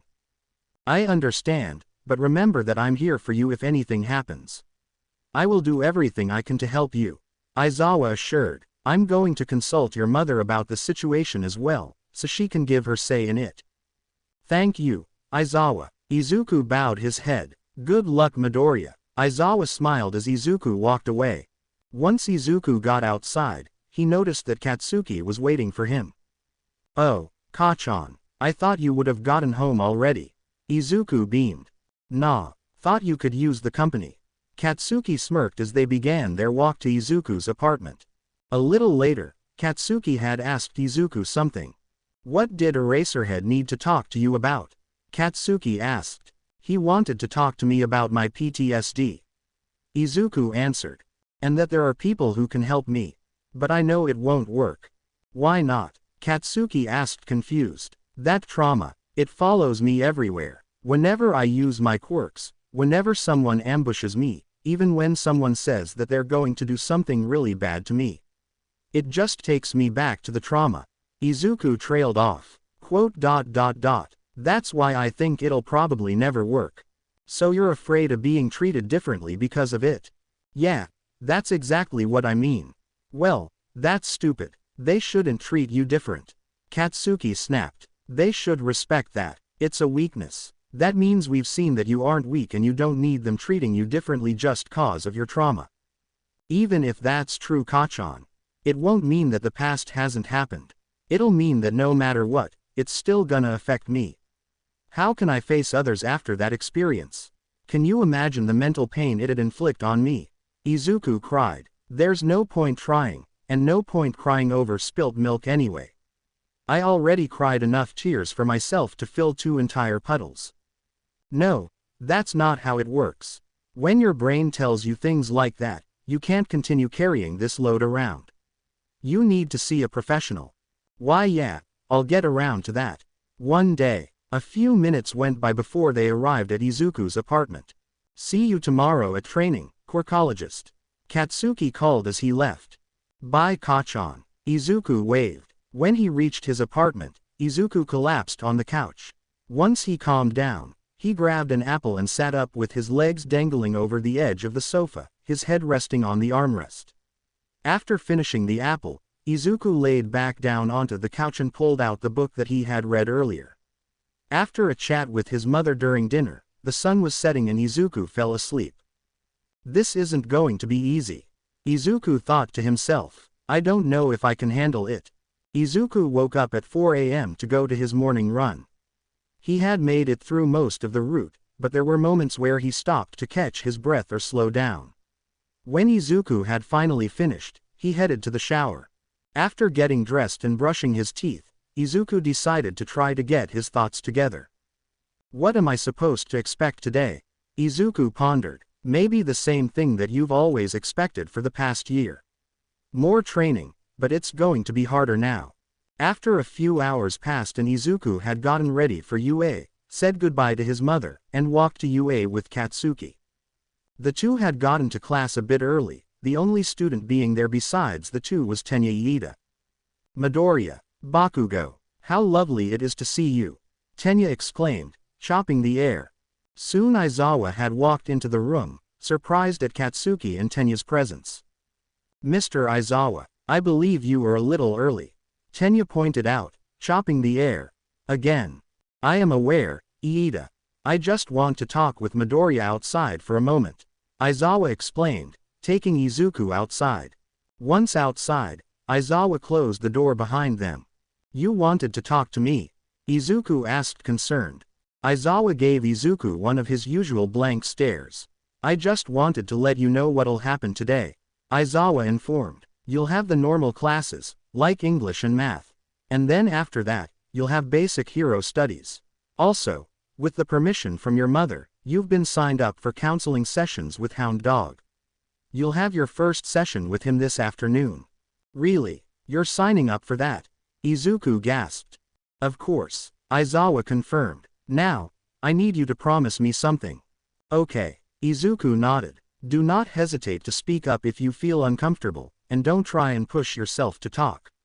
You need time to heal from all your experiences. You also need to take breaks to allow your body time to heal from the trauma. Izuku thought about all the words Aizawa said and sighed. He didn't really know what to say to reassure his teacher. You can always ask me anything, you know. Aizawa told him. I'll always be happy to help you out. I know. Thank you, Aizawa. Izuku smiled, grateful. All right, you can head back into the classroom now. I have some other stuff to do before the day officially begins, but feel free to do whatever, just as long as it doesn't break the rules. Aizawa told Izuku, walking off. Izuku walked back into the classroom, taking his seat. Katsuki then walked up to Izuku. So, what did Eraserhead need to talk to you about this time? Katsuki asked. Izuku whispered something in Katsuki's ear. He told me about how the day would go, and that I'm going to be seeing Hound Dog this afternoon. Izuku whispered, not wanting Tenya to hear, since it was none of his business. So, are you actually going to be seeing him or what? Katsuki asked curious. I don't know. I'm still thinking about it. Izuku shrugged. But I think you're right. I should try talking to Hound Dog about what I've gone through. If I get scared and start panicking again or lose control of my emotions because of those flashbacks, then it could make things worse and I could hurt someone. Or worse, I might kill someone. That's fucking bullshit. That shit wasn't your fault. That was caused by something else. Katsuki scowled. If anything, it's the person who tried to kill you. Not anyone else who has done nothing wrong. Katsuki, I'm serious. Izuku shook his head. Fuck. Look, I know that what you've been put through is traumatic, and you should have been treated for it, but you weren't. It's no one's fucking fault but whoever the fuck did it. Katsuki growled, anger clearly visible in his eyes as he continued. If anyone is allowed to blame anybody for your trauma, it shouldn't be you. You didn't deserve any of that shit. Now stop blaming yourself, okay? Katsuki was angry at the person that tried to hurt Izuku, but he couldn't bring himself to blame Izuku for it, either. After everything that Izuku has dealt with, he deserves better. Thanks, Kachan. I'm glad that you understand. Izuku replied gratefully. Don't worry, Quirkologist. I won't ever let anybody do something like that again. Katsuki declared while smiling. As Izuku started thinking about what Aizawa had told him, a certain phrase began to flash through his mind. He hadn't been able to figure out what it meant, but it kept coming back to him. It's not your fault. It's okay. You didn't do anything wrong. All these words seemed familiar, and yet, why does it feel so real? Before Izuku could even think about what those words actually mean, he heard his name being called. Midoriya. Upon hearing his name being called, Izuku turned his head around to find Ochako running towards him. She ran straight into Izuku, nearly knocking both of them over. As she landed onto her feet and stood up, she placed her hands on both of Izuku's shoulders. Oh, good morning, Uraraka. Izuku greeted. Good morning, Ochako greeted. How are you feeling, Midoriya? Fine, Izuku lied. And yourself? I'm all right, thank you. I was hoping we could talk sometime later though. Right now I have to tell you about something important. Ochako exclaimed. Oh, yeah, sure. Izuku agreed, unsure of what she was trying to say. About what? Well, I was wondering if you would like to come to lunch with us today. Ochako smiled. I'd love to, Izuku exclaimed, excited. Is everyone else going too? Yeah, Sue, Ashido, Sato, and Kaminari. Ochako smiled, knowing that Izuku would enjoy being with the group more than by himself. And I'm also going to ask Iida if he'd like to join us, too. Can I ask if Bakugo would like to join us? Izuku asked. Sure, if you want to. Ochako smiled. Okay. Izuku smiled. Thank you, Uraraka, for inviting me and asking. No problem, Midoriya. See you later. Ochako waved and went to greet others in the class. After going through the normal classes, lunch came around. Izuku and Katsuki had met up with Ochako. Together they had sat at a table with Tsuyu, Mina, Rikido, Denki, and Tenya. As lunch rush started preparing lunch, everyone talked amongst themselves and enjoyed their food, chatting happily with each other. The conversations were light, friendly, and happy until Mina asked Izuku something. Midoriya, what did Mr. Aizawa want to talk to you about yesterday? Mina asked Izuku. Izuku was flustered by this question, but before he could answer, Katsuki defended him. That's none of your business, acid face. Katsuki stated, crossing his arms. Quirkologist isn't obligated to share his secrets, if you want to make Quirkologist uncomfortable. Katsuki was then cut off by Izuku. Kachan, it's okay, she probably wasn't aware. Izuku interrupted, but Ashido, it isn't polite to be all nosy like that. If I want to share what Aizawa wanted to talk to me about, I'll share it, but if I don't, I won't. And that's okay. Mina then looked very guilty with what she had asked. Midoriya, I'm so sorry. I had no idea. Mina apologized. I didn't even ask if you wanted to tell me. It's fine, Ashido. There's no harm done. Izuku reassured her, but please note that you don't know what someone else could be going through, so it would be better if you wouldn't ask such personal questions. Mina lowered her head with guilt. I understand that, Midoriya. Mina assured him. I understand what you're saying about privacy. Good to hear it. Izuku smiled. Tenya then spoke up. Midoriya, I get what you're trying to say, but I noticed before homeroom, Aizawa-sensei wanted to speak with you, and when you came back into the classroom, Bakugo asked what he spoke with you about, but you didn't seem as flustered as you were with Ashido. Tenya pointed out. Why is that? Well, Iida, it's because me and Kachan have been friends since we were really young, so I trust him with personal information like that. Izuku explained. I see. Tenya nodded. Though I do apologize if my question was personal in itself. There's no need to apologize for a question like that, Iida. Izuku reassured his new friend. In my opinion, the best way to figure out if a question is personal is if it has to do with something personal in regards to something that has happened to the person that you're asking the question to. For example, if I asked you what your quirk is and what you can do with it, that wouldn't be a personal question. But a question like, what a teacher had to talk to you about after class, would be a personal question. Denki then raised his hand. But what if you don't know whether or not the question is personal to the person you're asking? Denki asked Izuku. Well, Kaminari. If you aren't sure, then you should start the question with, if it's okay for me to ask, and then ask your question, and if the person finds the question personal, then they don't have to answer, but if they do answer and they don't find the question personal, then it's important to listen to the person's response. Izuku explained. Now I have a question. Rikido said. How should I respond if I'm ever asked a personal question? That's a hard question, Sato. But I think I might know. Izuku replied. If the question is personal, but the person isn't aware of it, you can just tell them that the question is too personal for you. But if the person is aware, then you have the right to be offended and also correct them if they don't get why you're offended. Does it also apply if the person is trying to pick on you? Tsuyu asked. It does, Asui. Izuku replied. I'd prefer it if you called me Su. Tsuyu corrected. Oh, sorry, I mean, Su. Izuku apologized. As I was saying, you have no right to feel uncomfortable. And no person should try to take those rights away from you. Ochako smiled to herself because of how she could be making her own friend group. You know, guys, I honestly wouldn't mind hanging out again. Ochako spoke up. I agree, we should hang out again sometime. Izuku agreed. Sure. Why not? Though I do have to warn everyone, I'm not too good with names, so I'm definitely going to call you all nicknames based on your quirks. Katsuki warned. So that's why you call Midoriya, Quirkologist. Ochako realized. After lunch had ended, it was time for hero training. Everyone had already gotten changed, they waited at Ground Beta's entrance. Suddenly, the door to the building opened. Coming out was the symbol of peace, All Might.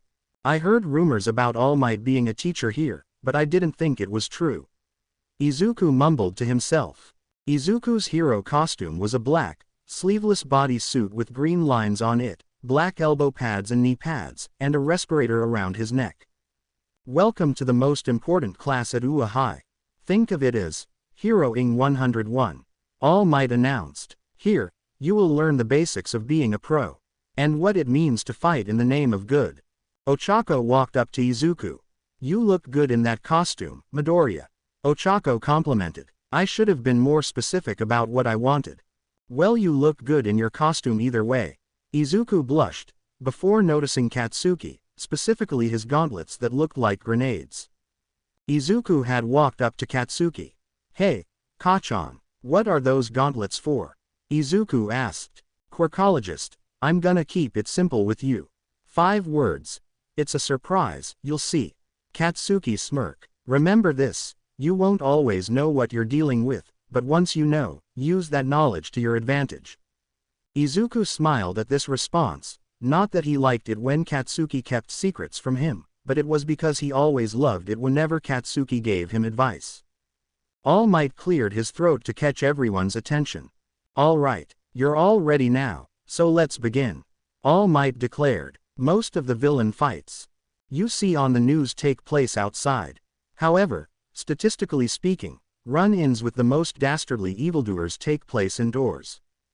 Think about it. Backroom deals, home invasions, secret underground lairs. Truly intelligent criminals stay hidden in the shadows. For this training exercise, you'll be split into teams of good guys and bad guys and fight 2-on-2 indoor battles. But remember, you can't just punch a robot this time. You're dealing with actual people now. Remember, go beyond, plus ultra style. The entire class got exited, especially Hitoshi and Izuku. Hitoshi's hero costume is a short-sleeved black shirt, gray shoulder pads, fishnet arm sleeves and fingerless gloves. His pants are also black, with purple rings around the bottom. The pairings were as followed. Izuku Midoriya and Ochako Uraraka, Team A. Hitoshi Shinso and Mezzo Shoji, Team B. Shoto Todoroki and Momo Yaoyorozu, Team C. Katsuki Bakugo and Tenya Iida, Team D. Yuga Aoyama and Mina Ishido, Team E. Rikido Sato and Koji Koda, Team F. Denki Kaminari and Kyoka Jiro, Team G. Fumikage Tokiyami and Tsuyu Asui, Team H. Masharao Ojiro and Toru Hagakuri, Team I. Ajiro Kirishima and Honta Siro, Team J. Looks like we're together for this one, Midoriya. Ochako smiled. Izuku smiled to himself. This had been one of the reasons why he enjoyed spending time with his friends. He was lucky enough to spend almost every moment with them. As Izuku thought to himself, it seemed as though the others were thinking along the same line of thought. The situation is as follows. The villains are hiding a payload inside the building and the heroes must secure it or defeat the villains within a time limit.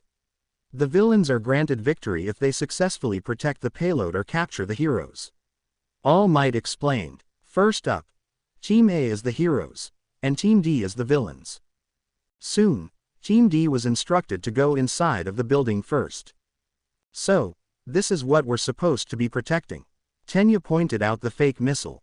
Looks like it, Katsuki said. We're going to need a plan to make sure we don't let Midoriya and Uraraka near the missile.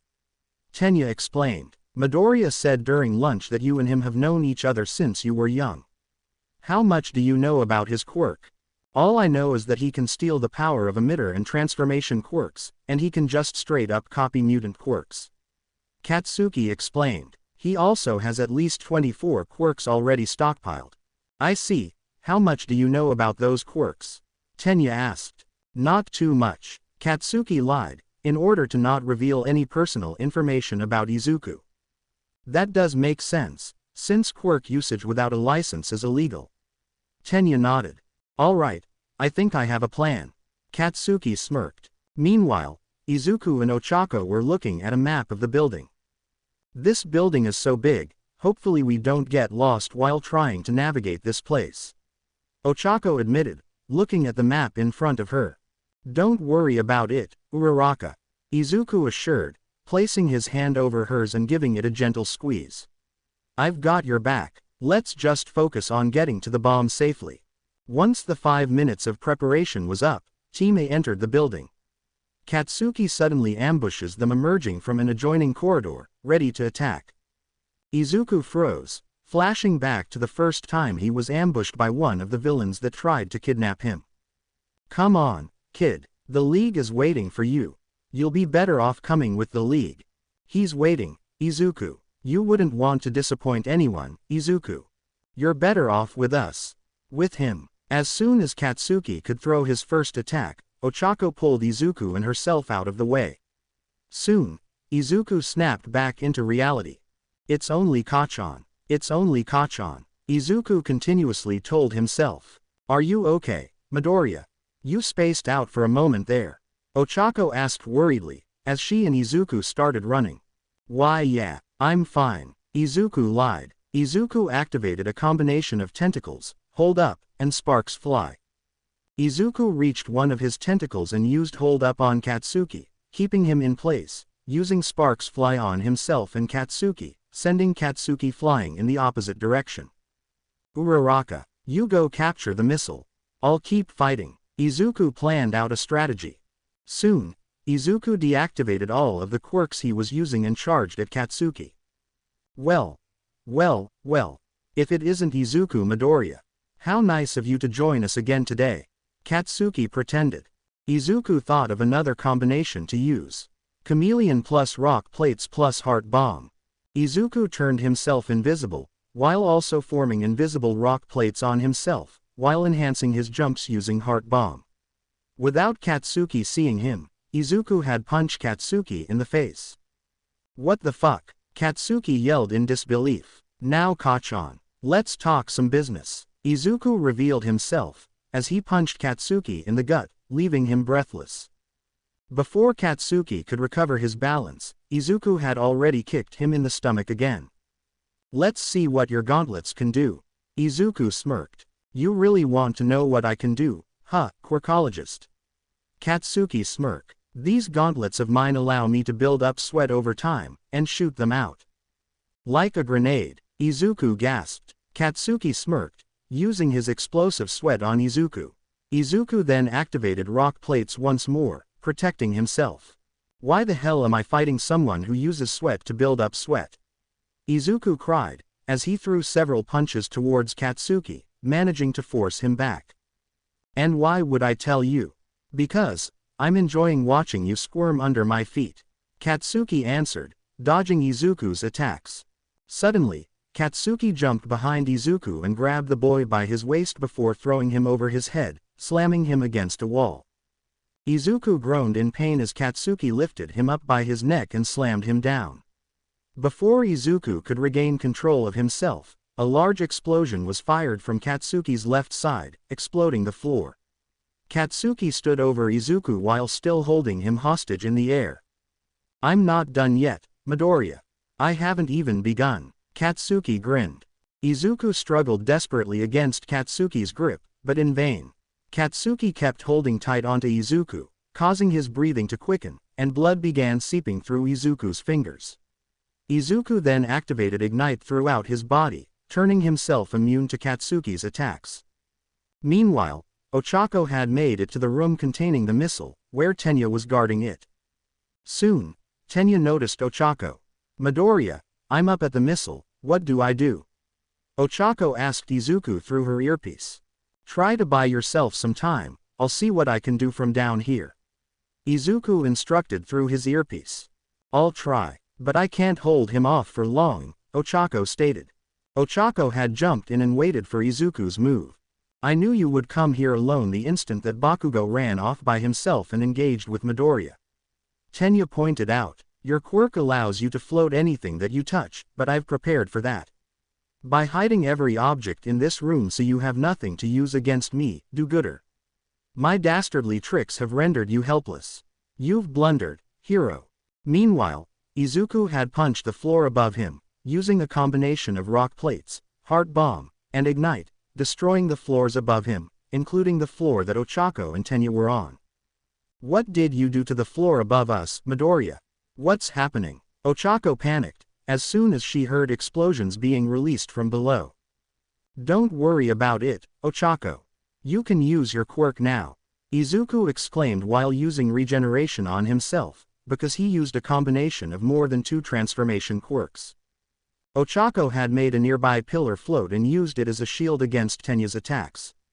Caught in the onslaught of rubble, Tenya is unable to stop Ochako from using her quirk on herself again to jump the hole in the ground, grabbing the weapon and securing the victory for Team A. Team A walked back inside the room to find Katsuki lying on the ground and surrounded by debris. Tenya ran up to Katsuki and picked him up bridal style and ran outside. So you two won? Katsuki asked Izuku and Ochako. The two of them nodded. Well, good game, Quirkologist. I hope my acting skills will help you with that thing. To be honest, your acting seemed kind of real, Izuku admitted. Yeah, the acting was Engine's idea. Katsuki chuckled. Soon, Team A and Team D had made it back to the rest of the class. Well done, Team A and Team D. You really put up a fight in there. All Might congratulated. Everyone applauded both teams. So, up next, All Might announced, Team B and Team I. I hope you can both put on as amazing as a show as the first 2 teams. After Team A and Team D had faced off against each other, it was time for Team B and Team I to face off against each other. Team B served as the heroes, while Team I were the villains. Once in the payload, Masharao and Toru knew they had to strategize. Ojiro, let's get serious. I'm gonna take off all my clothes and totally disappear. Toru strategist.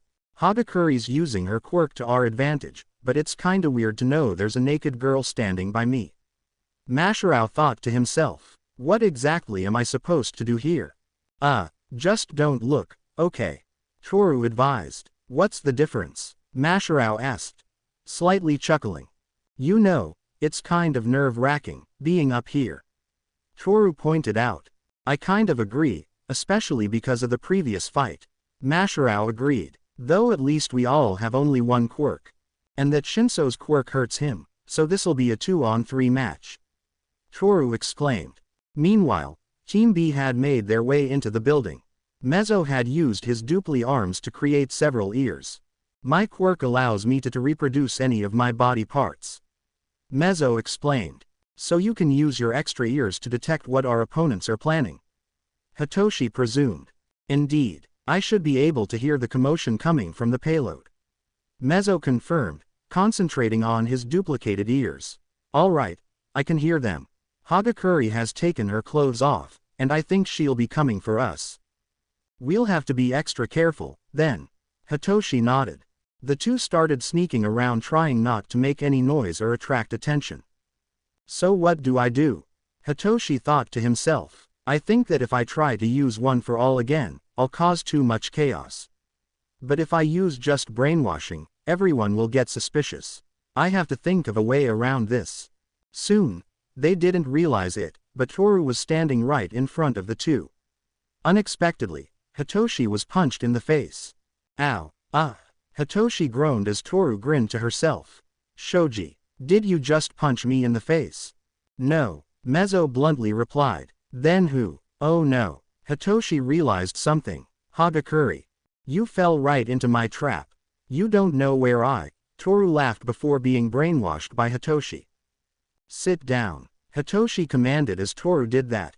Now sit still while I wrap you up with this capture tape. As Hitoshi eventually started tying Toru up, Mezzo looked impressed. That's one powerful quirk you've got there, Shinso. Mezzo complimented Hitoshi. And you didn't even injure yourself that time. Oh yeah, it's a part of my quirk. Hitoshi lied, finishing what he was doing and unbrainwashing Toru. No fair, Toru yelled. Soon, Mezzo and Hitoshi had started running. Do you think Ojiro is also coming out? Hitoshi pondered to Mezzo. From what I heard when I was listening in, Ojiro will most likely still be protecting the bomb. Mezzo explained. So, it'll be a 2-on-1 fight then. The two eventually were greeted by Mashirao, who was in a battle stance. So, you got past Hagakure, huh? Mashirao glared. Well, I might be outnumbered, but that doesn't mean I'll give up so easily. Oh really? Hitoshi asked. Yi. Mashirao was then brainwashed by Hitoshi. Come out here, Hitoshi ordered, Mashirao doing as he said. Good boy. Mezzo looked between Mashirao and Hitoshi with confusion. He thought it would be better to stay out of this fight. Hitoshi had then walked up to the bomb and touched it, securing Team B the win. After that fight, the rest of the fights were as followed. Fumikage Tokiyami and Tsuyu Asui Team H Heroes vs. Eijiro Kirishima and Honta Siro Team J Villains. Winners. Heroes. Denki Kaminari and Kyoka Jiro Team G Heroes vs. Momo Yaoyorozu and Shoto Todoroki Team C Villains. Winners. Villains. Yuga Aoyama and Mina Ashido Team E Heroes vs. Rikido Sato and Koji Koda Team F Villains. Winners. Heroes. Now that all of the teams had gone once, All Might had gotten an idea. Now we're going to switch things up, All Might announced. For those who were heroes, you'll be villains. For those who were villains, you'll be heroes. Izuku didn't know how to feel about this. His past trauma was caused by villains trying to attack him. Or rather kidnap him. He didn't want to be like that. He just wanted this day to be over. He wanted to go home. He just wished that dealing with his trauma was easy. He wished that being a hero was easy. But it wasn't. Heroes have to deal with villains all of the time. Some days, Izuku just thinks that he isn't fit to be a hero. Heroes are supposed to be strong, not mentally weak like he is. Mr. All Might, sir. Izuku raised his hand. I don't feel very good, can I sit out of this, please? Nonsense. Heroes have to deal with things like these all of the time. If you want to be a hero, you'll have to go into this like a true hero. Or a villain, in your case, young Midoriya. All Might replied, denying Izuku's request. Maybe All Might was right. If Izuku wanted to be a hero, he had to be a villain. So Izuku sighed and nodded. Prepare to die, Izuku. Prepare to die, Izuku told himself. First up, Team F versus Team A. All Might announced. Izuku sighed a sigh of relief. His team was going up first, so he didn't need to worry about going later. As he and Ochako walked into the payload, they decided to talk strategy, among other things. Midoriya, do you have a quirk that can create constructs? Ochako asked Izuku. No, but I do have a quirk that allows me to shoot out a sticky slime that sticks to anything. Izuku explained. That's twice as good as what I was going for. Ochako cheered, making Izuku blush. Are you able to put it everywhere so it's harder to get up here? Of course. Izuku nodded, going to do just that. Jelly Surprise plus Hot Wings plus Gunpoint. Izuku formed two flaming wings on his back and flew around everywhere in the building, shooting Jelly Surprise and used Gunpoint to shoot it out accurately. Then after doing that, Izuku made his way back into the payload. Okay, I did it. Izuku smiled, deactivating his quirks. Good, now we just wait and see what happens. Ochako nodded. Soon, after the 5 minutes of prep time was up, Team F entered the building. This might be a little bit harder than I thought it would be. Rikido thought to himself, mumbling. Then again. Rikido then looked at Koji, who seemed nervous. Don't let this get to ya, partner. Rikido advised him. It's only a training exercise, it's not real. Koji then nodded as the two walked into the building. They had noticed that almost the entire area had been covered in Izuku's Jelly Surprise. Oh, Rikido gulped. Do you think they're trying to capture us? Koji shrugged in a way that meant, I don't know. When they reached the elevator shaft, narrowly avoiding the slime, the pair could hear multiple echoes from above. That sound came from above. Rikido whispered, should we go in? Koji nodded. The duo quickly ran up the shaft and towards the top, taking cover under the ledge. As soon as they got up, they began their search for Team A. So, what's your quirk, again? Rikido asked Koji. I can control animals with my voice. Koji signed. But you don't talk much. Or rather at all, Rikido pointed out, Koji nodding. Well, you should try to talk more, maybe then people will notice you. Koji nodded. Team F had soon made their way around, still looking for Team A. Meanwhile, Izuku and Ochako were talking, while protecting the bomb. So how did you get all of your quirks? Ochako asked Izuku, making him uncomfortable. Let's just say that I got them from certain misadventures, Izuku replied, flustered. Ochako didn't realize that she accidentally brought up bad memories that he hadn't exactly spoken about yet. However, Ochako felt guilty about it, so she went with it, knowing that Izuku wouldn't have minded it. It wasn't long until Ochako heard something.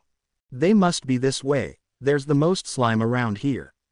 A voice whisper yelled. It was hard to tell, but it was obviously Rikido, since everyone knew by this point that Koji didn't speak.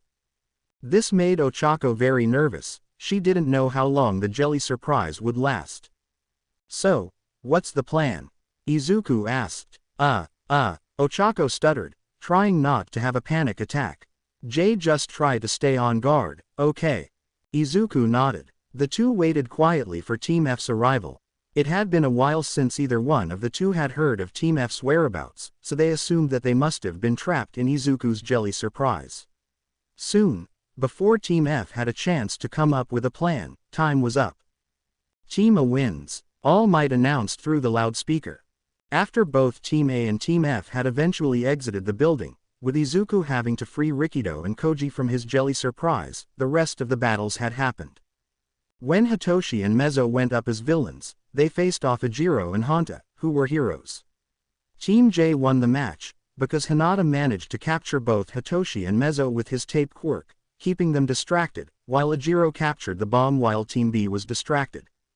Afterwards, Fumikage and Sue went up, this time as villains, up against Mashirao and Toru, who were heroes this time round.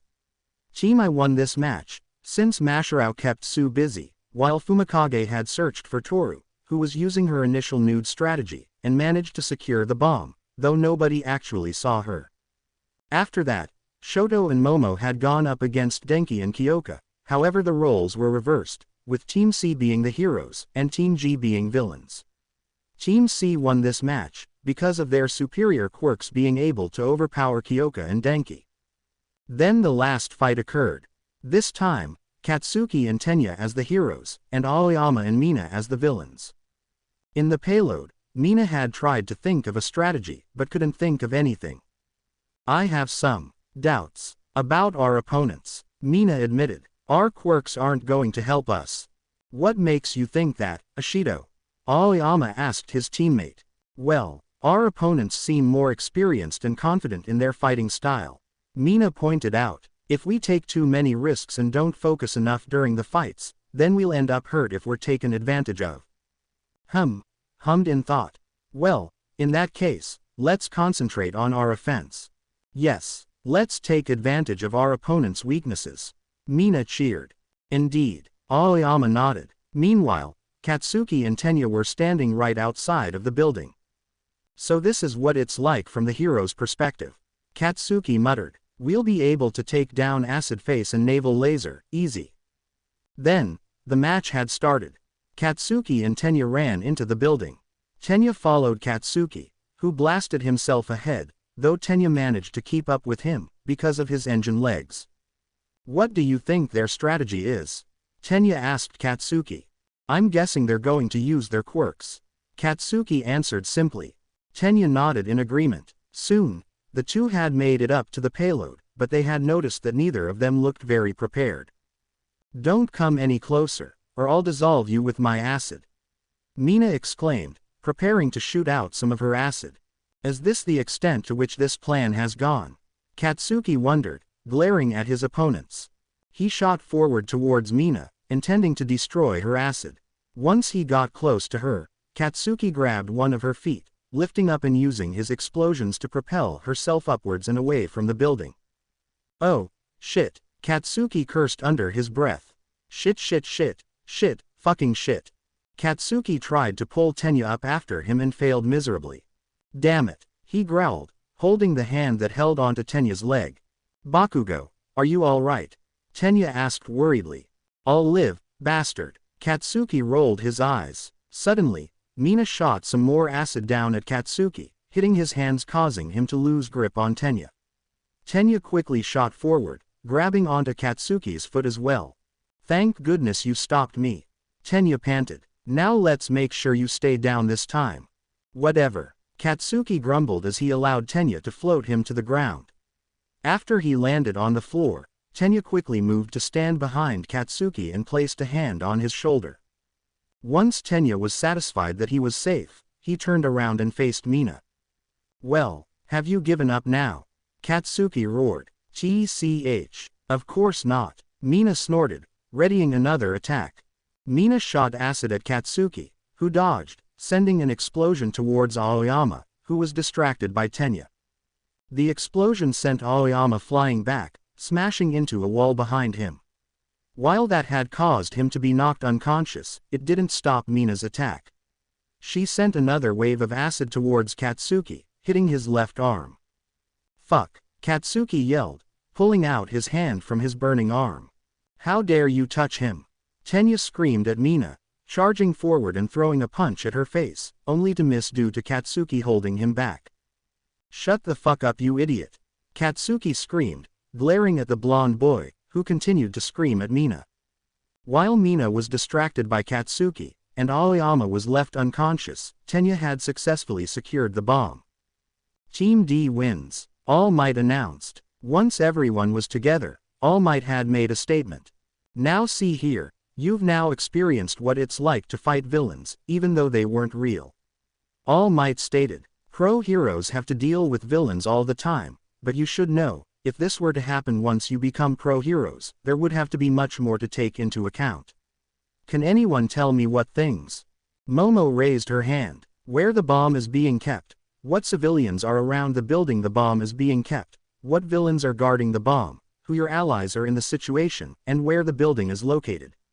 Momo listed off. That is correct, young Yaoyorozu. When all of those are taken into account, a good strategy is needed to secure victory. All Might explained, though I do have a few notes about your performances. For one, young Midoriya, when you were on the hero's side, you froze up when confronted by young Bakugo who was on the villain's side. If you want to be a great pro hero one day, you'll have to drop whatever is going on in your mind. And another note IFPS that before you were going up as a villain, you tried to leave the class, of which I presume is to skip class before it's over. That is not a good explanation for anyone training to become a hero, and I'll have it followed up with your homeroom teacher. All Might's notes on Izuku were very incorrect. Had he not read the notes on each of the students? And he also told Izuku to drop his flashbacks, clearly meaning he hadn't read the notes on anyone. The rest of All Might's notes weren't as discriminatory in the brain parts of everyone, but the drawbacks of everyone's quirks. Like on his notes for Aoyama, he said, stop getting stomachaches when you use your quirk, a pro hero never feels pain, so you won't either. Or for Denki, he told him that he needed to snap out of his short-circuiting if he wanted to get past the first week of UA. All Might was a great hero, but just not a good teacher. This was even worse when he didn't read the notes of anyone at all.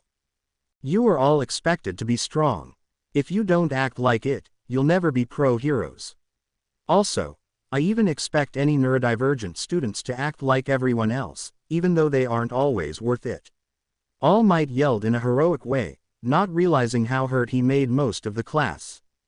Soon the day was over and the school bell rang. Class dismissed. All Might dismissed the class. Izuku especially felt hurt after that class. He adored All Might. To be called not worth it really hurt him, and he knew All Might hurt slot of the others, and by the looks of it, also Denki, Su, and Tenya. Izuku was sure that others were hurt by All Might, but those were the only ones that showed it physically. Izuku walked to Hound Dog's office, both excited and nervous about his appointment with him. Well, Izuku, here goes nothing, Izuku told himself. Izuku Midoriya, Hound Dog greeted. Good afternoon, sir. Izuku bowed, making Hound Dog chuckle a little bit. You can just call me Ryo during these sessions. Hound Dog clarified. Hound Dog's office was a nice and cozy one. It was clean, bright, spacious, with comfortable seating, a small table with a coffee machine and a couple of bookshelves along the wall with a lot of other useful objects that could help. It looked quite cozy. Hound Dog gestured to Izuku to sit down on a nearby sofa. While Izuku took a seat, Hound Dog leaned against his desk and folded his arms. So, Izuku, you're here today because you have trauma from the past, correct? Izuku gulped. He knew exactly why, but at the same time, it wasn't something that came naturally to him. Yes, Ryo. Izuku anxiously nodded. Are you able to tell me more about this? Hound Dog asked Izuku. When I was about 6 or 7, I started to be constantly attacked by villains. It mostly stopped happening when I was 14, but every time it happened, I felt like I was going to die. Izuku explained, starting to cry. Hound Dog noticed this, and handed Izuku a couple of tissues. I'm sorry for this, Izuku apologized, before being cut off by Hound Dog. Midoriya, there is no need to apologize. Hound Dog comforted. Those attacks must have been really hard for you, especially now, wherein becoming a hero, you'll have to deal with villains at least one time. Yeah.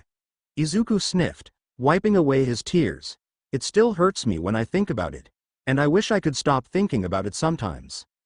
I understand, but you cannot change the circumstances that happened in your life, but there are ways to make it feel less painful.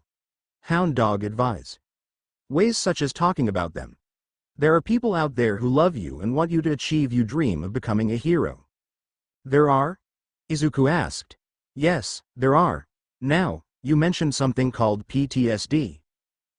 Yeah, it's basically just trauma, anxiety, fear of people hurting you, Izuku replied. Is that why you are always so jumpy and anxious? Hound Dog questioned. Yeah, it seems to be a part of it, Izuku sighed. Hound Dog nodded, then spoke again. So what does the PTSD represent? Izuku took a deep breath and spoke. It represents having a problem with someone hurting me, or threatening me, or killing me. It's kind of difficult to explain, but... Hound Dog listened attentively and nodded. I see. He thought for a moment, tapping his finger against the desk. I'm glad you're willing to discuss this with me, Izuku. Other students like you that I've had aren't willing to be this open about their past trauma, though they shouldn't be forced to talk about the things that make them the most uncomfortable. Hound Dog paused for a second. Do you think you will continue with your therapy sessions with me next session? He asked. Of course. Izuku smiled slightly. Now what exactly do you feel when you have those flashbacks? Hound Dog asked. It's usually a bad feeling. I feel unsafe, scared, and alone. Not to mention how the flashbacks affect my body. Izuku answered. But there is one thing I always try to ignore, and that is seeing the death that happens to those that are around me.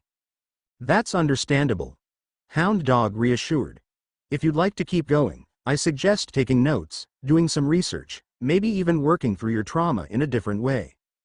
Thank you, sir. But I'm not exactly looking forward to it.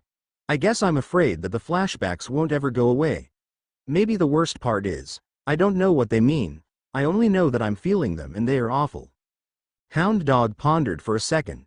How did you cope in the past with these episodes? He questioned.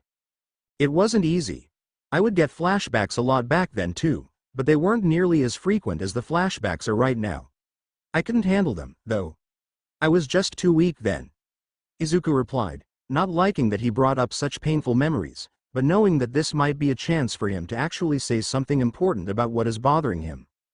And after this happened, my mom helped me out. She bought me medication, talked with me, helped calm me down.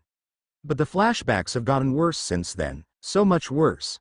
I haven't been able to get over those villain attacks. Izuku responded sadly. Hound Dog was concerned for Izuku, and while he didn't know enough about what had caused this, what he did know gave him a sense of foreboding for when this would happen again in the future, or if ever. His instincts were telling him something was wrong. Would you be willing for me to talk to your mother? Izuku froze, staring blankly. Though eventually, he nodded. His mother needed to know what was going on with him, since she loved him dearly, since he was the only company she had left. All right. Before we finish up today, I have a few more questions to ask you. Hound Dog stated, as Izuku stood up and walked towards Hound Dog to listen. First question, if I am right, are there many times when you have flashbacks? Like multiple times? This question took Izuku aback a bit, since he hadn't actually considered the answer. The truth was, yes. Izuku nodded. Are there any ways that you know how to cope with this? Hound Dog asked. Izuku shook his head, meaning no, all the schools I went to before I started high school just told me to stop being traumatized, and they also said that they should change what they're doing to be inclusive to everyone. They just shrugged me off as an unimportant weakling that'll never be. Izuku stopped himself before finishing saying that last line, a hero. Hound Dog was shocked to hear this. This is definitely not the first time he heard something similar to this. In fact, most people seem to be very dismissive of those that are struggling with mental health issues. He didn't blame people, but he knew it was his job to care for anyone who has one, so he hoped he would find some way to help Izuku. I understand your position, Midoriya. However, that is completely normal. If you do have flashbacks often, please let us know immediately, or we may end up having a long session about them. Do I make myself clear? Hound Dog asked, sounding almost angry now. Izuku quickly nodded, understanding the situation perfectly now. Understandable. Izuku whispered. Hound Dog cleared his throat and got back to asking about the flashbacks. After asking the rest of his questions, and gaining more information about Izuku's conditions, the session was over. Alright. Our next session will be next week, and I'll inform your mother and anyone else who needs to know about what we talked about today. Hound Dog informed Izuku. Alright. Bye Mr. Hound Dog. Izuku waved, exiting Hound Dog's office. Once Izuku was outside, he noticed someone. Katsuki was waiting for him. Huh. Kachan. I thought you would have walked home by now, Izuku pointed out. Well, I thought you could use some company, that's all, Katsuki explained. Well, you don't have to always look out for me, I can handle myself just fine, Izuku assured Katsuki. Well, what else can I say? If you get attacked by villains again, I'll be able to help you out.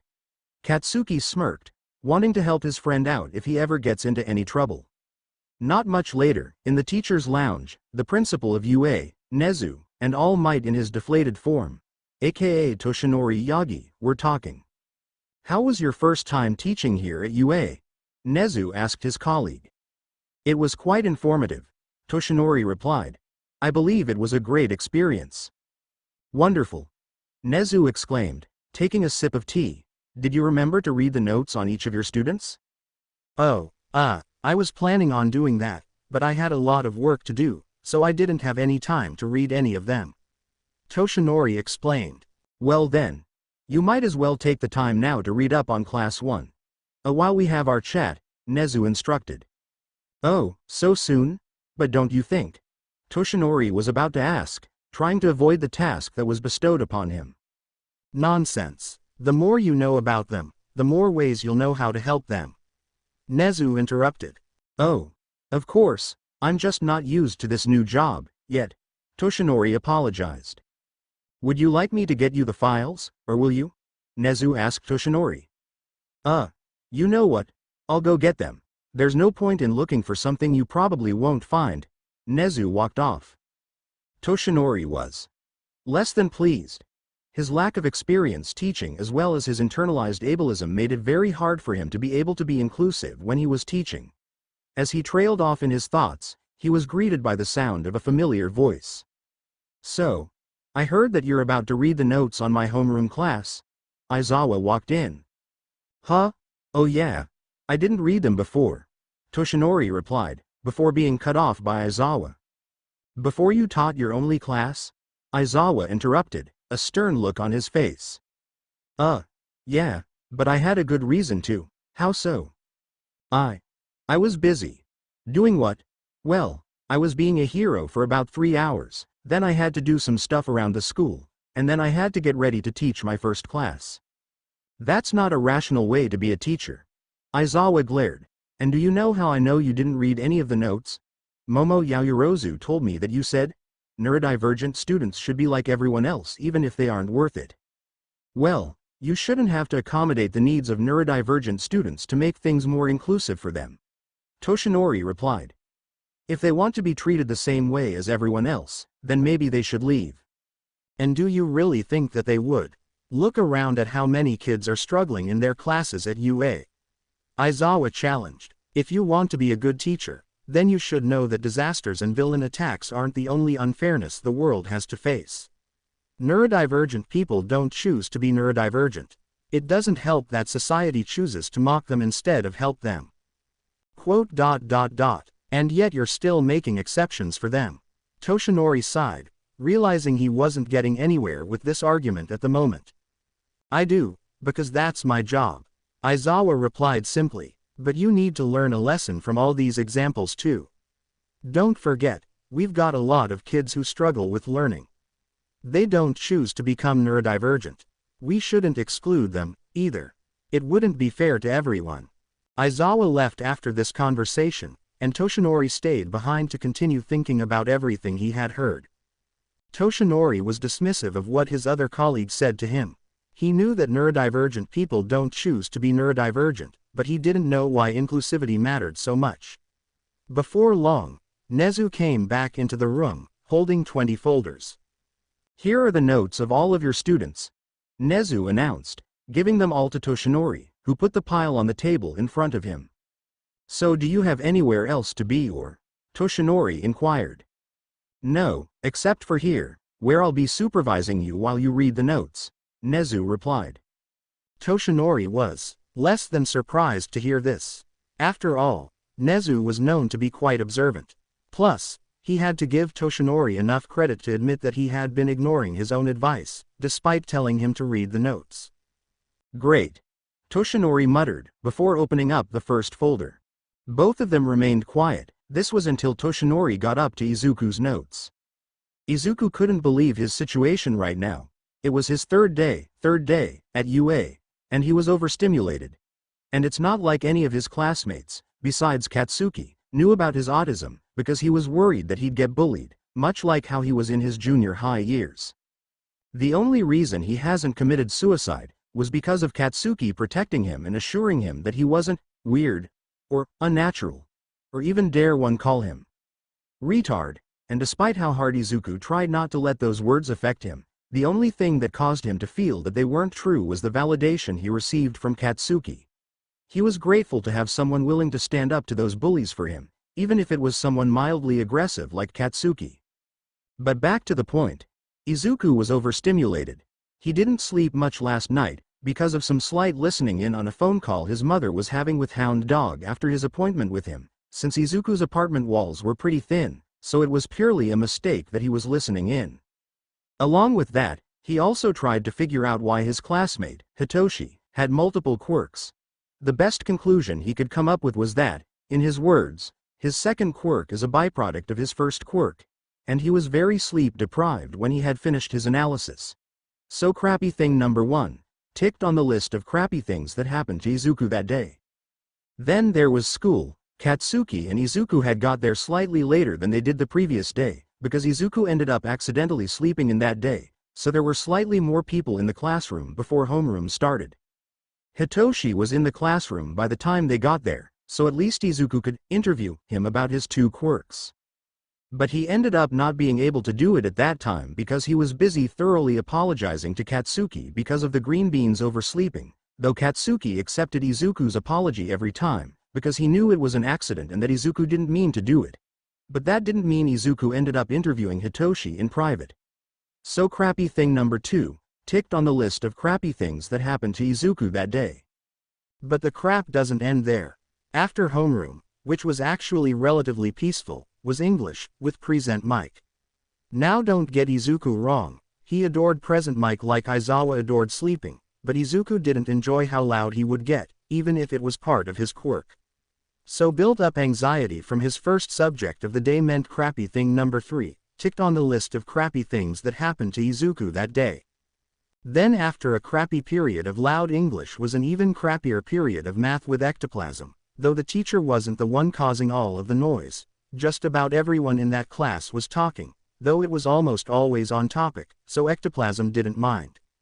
Izuku on the other hand, he'd rather be thrown into a volcano that's about to erupt than be in a noisy class like that. And what was worse was that Izuku couldn't focus, because of the noise, so he didn't quite finish the work that was assigned to him, so he had to finish that alongside the homework that was assigned to him. And you know what that means? Crappy thing number 4, ticked on the list of crappy things that happened to Izuku that day. Then there was third period, hero training with All Might. Izuku didn't know what it was, but something seemed off about All Might that day. He was treating most of the students, including Izuku for that matter, like they didn't even know the most basic information. But apart from that, the class was learning about hand-to-hand combat that lesson, and what to do if they were ever outnumbered in battle. And Izuku went how you'd expect a semi-overstimulated person would go. He did kind of good, though all of the touching bothered him quite a bit. And All Might didn't even take note on how uncomfortable Izuku looked. So crappy thing number 5, ticked on the list of crappy things that happened to Izuku that day. Then it was lunchtime. Izuku sat with his new group of friends, which they had all decided to call their group the Akaka Squad. Izuku tried to pay attention to the conversation that was going on, but the entire cafeteria was so loud. Izuku had a massive build-up of anxiety that day, and knew that there would be more to come. The conversation then shifted to Izuku's lack of input in the conversation. When asked about it, Izuku partially lied, keeping every autistic trait about himself a secret, and replied with, "I'm fine. Just a build-up of anxiety over high school. I'll be fine." But Katsuki suspected that there was more than meets the eye. Izuku tried to hide his fidgeting, so he didn't stand out. Lunch wasn't crappy, but it couldn't have been any better than it already did. Then there was the last period of the day, and the final nail in the coffin for Izuku's overstimulation and anxiety. Hero Ethics was the final class Izuku had that day, and it was with the ever-so-quiet Erasure Hero. Eraserhead, aka Aizawa. Yay. Though just because the teacher was quiet, that didn't mean the students in the class were. Ochako, Mina, Toru, and Sue were loudly working up at the front. Tenya was scolding Ajiro for what Izuku assumed was something to do about doing his work or something. Hitoshi was usually quiet by himself, but Denki was with him and the two were laughing loudly at what the electrification quirk user had said as a joke. Then Izuku started to chew on his fingers, a habit that Izuku got rid of a long time ago, that was starting to come back. Though, not before long, Aizawa had noticed the state Izuku was in and instructed him to go out of the classroom, and before long, both Aizawa and Izuku were both dealing with what was going to come. And Aizawa knew that Izuku was very overstimulated and he wanted to do everything he could to help Izuku through the situation. "Before I do anything else, I have one thing to ask. Can I touch you?" Aizawa asked, keeping his voice low and steady.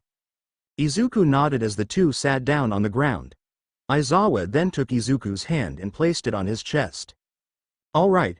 I'd like you to copy my breathing, okay?" Aizawa instructed. Minutes passed by in silence, except for the noise that was coming from the classroom, though it wasn't too much of a problem, since the noise died down after Aizawa and Izuku went out of the room.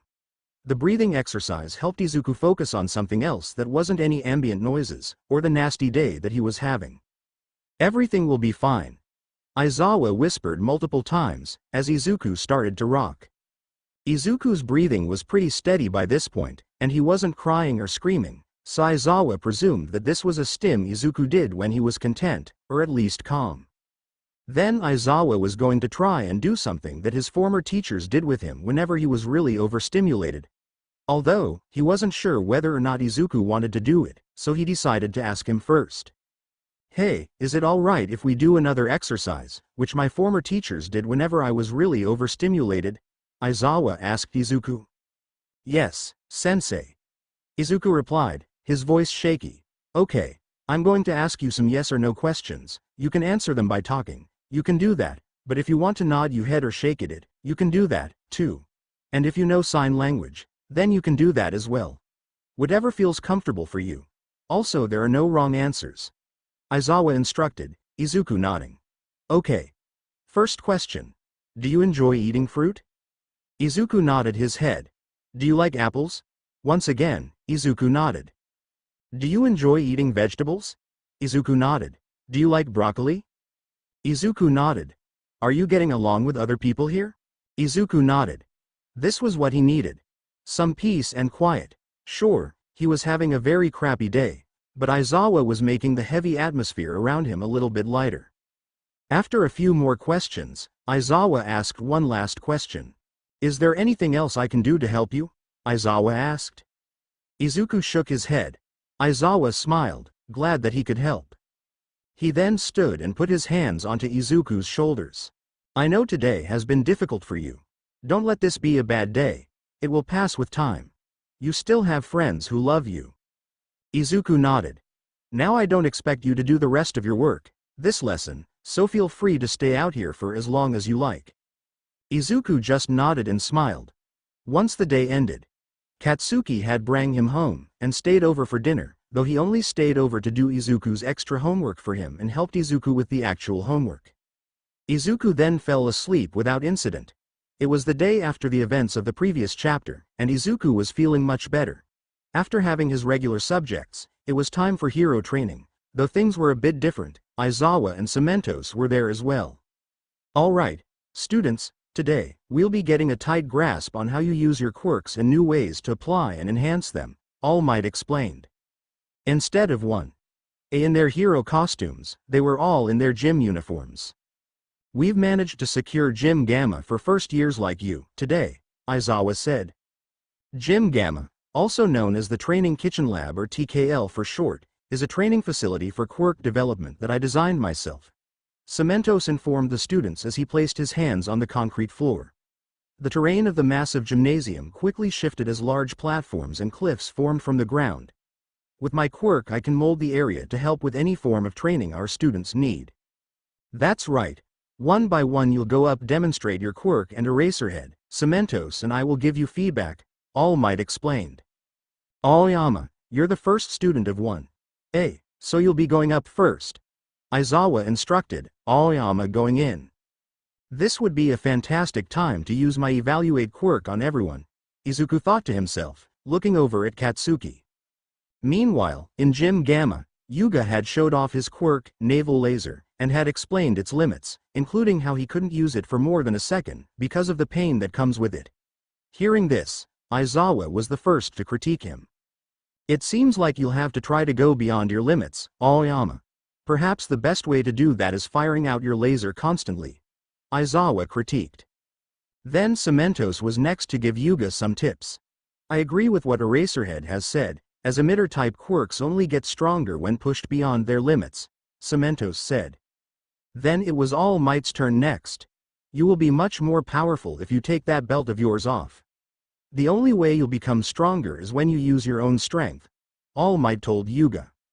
But sir, if I don't wear it, then my sparkles will leak out constantly, Yuga informed, All Might shaking his head. Then you must learn to control it, young Aoyama, All Might exclaimed. Aizawa shook his head in disbelief. Not only was the #1 hero ableist towards neurodivergent students, but also towards students who need to use support items to properly control their quirks. Aoyama, you may leave when ready, Aizawa instructed. Also, tell Ashido that she's up next. But not before you, All Might shouted out, before being cut off by Aizawa. Actually, you may leave now, Aizawa said, Aoyama walking out. Nothing was happening during the meeting. The students were just making small talk with each other, and Izuku used his evaluate quirk on Katsuki, who was talking with Ajiro. After the two finished their conversation, Izuku walked up to Katsuki. Kachan. Izuku called out. Hey, quirkologist, are you ready for your quirk assessment? Katsuki asked Izuku, grinning. Yeah. And if you don't mind, I used my evaluate quirk on you. I hope you don't mind. Izuku sheepishly replied. And I'd like to share some of my findings with you. Sure, go ahead. Katsuki nodded. Alright, I'll tell you the basics of your quirk, right down to the complexities. Izuku smiled, doing a motion that was similar to rocking. Katsuki then smiled, again, knowing how happy it made Izuku whenever he used his evaluate quirk on others. Even himself sometimes, and he also knew most of Izuku's stimming habits, including his rocking. So what I know is that your quirk allows you to create explosions out of your hands, and this is because of the sweat glands on your palms, but are different than your other sweat glands, which are built normally. The sweat glands on your palms sweat out nitroglycerin like sweat, and are much more sweatier than the normal kind of sweat gland. Though the fuel for your quirk is your sweat, in situations where it's colder, your sweat takes longer to detonate, as opposed to warmer weather, where the conditions are optimal for your quirk to ignite. Izuku infodumped. So as a suggestion, perhaps training your palms to sweat more could help you with this weakness. If not, you could wear warmer clothes so you can sweat more, though it does seem that overusing your explosive explosions will result in your arms and shoulders giving out, so with most emitter-type quirks, constant usage will eventually make your quirk stronger. Katsuki nodded. I see. Thanks for the advice, quirkologist. Izuku smiled, especially since Katsuki was one of the few people he knew he could comfortably infodump to and would listen to him. Just then, Ajiro walked up, listening to Izuku and Katsuki's conversation. So, Midoriya, you can analyze other people's quirks, I hear? Ajiro asked Izuku, who nodded. Well then, can you analyze my quirk? Of course, Kirishima, Izuku answered. Can you tell me more about your quirk? Of course. My quirk, hardening, allows me to harden my skin. It's not very flashy, though, Ajiro explained. Your quirk is amazing, Kirishima, you shouldn't doubt it. Izuku complimented Ajiro. Transformation types are interesting. They advance and develop as a sort of in-between of emitter types and mutant types. Your hardening seems to take on a rocky kind of structure.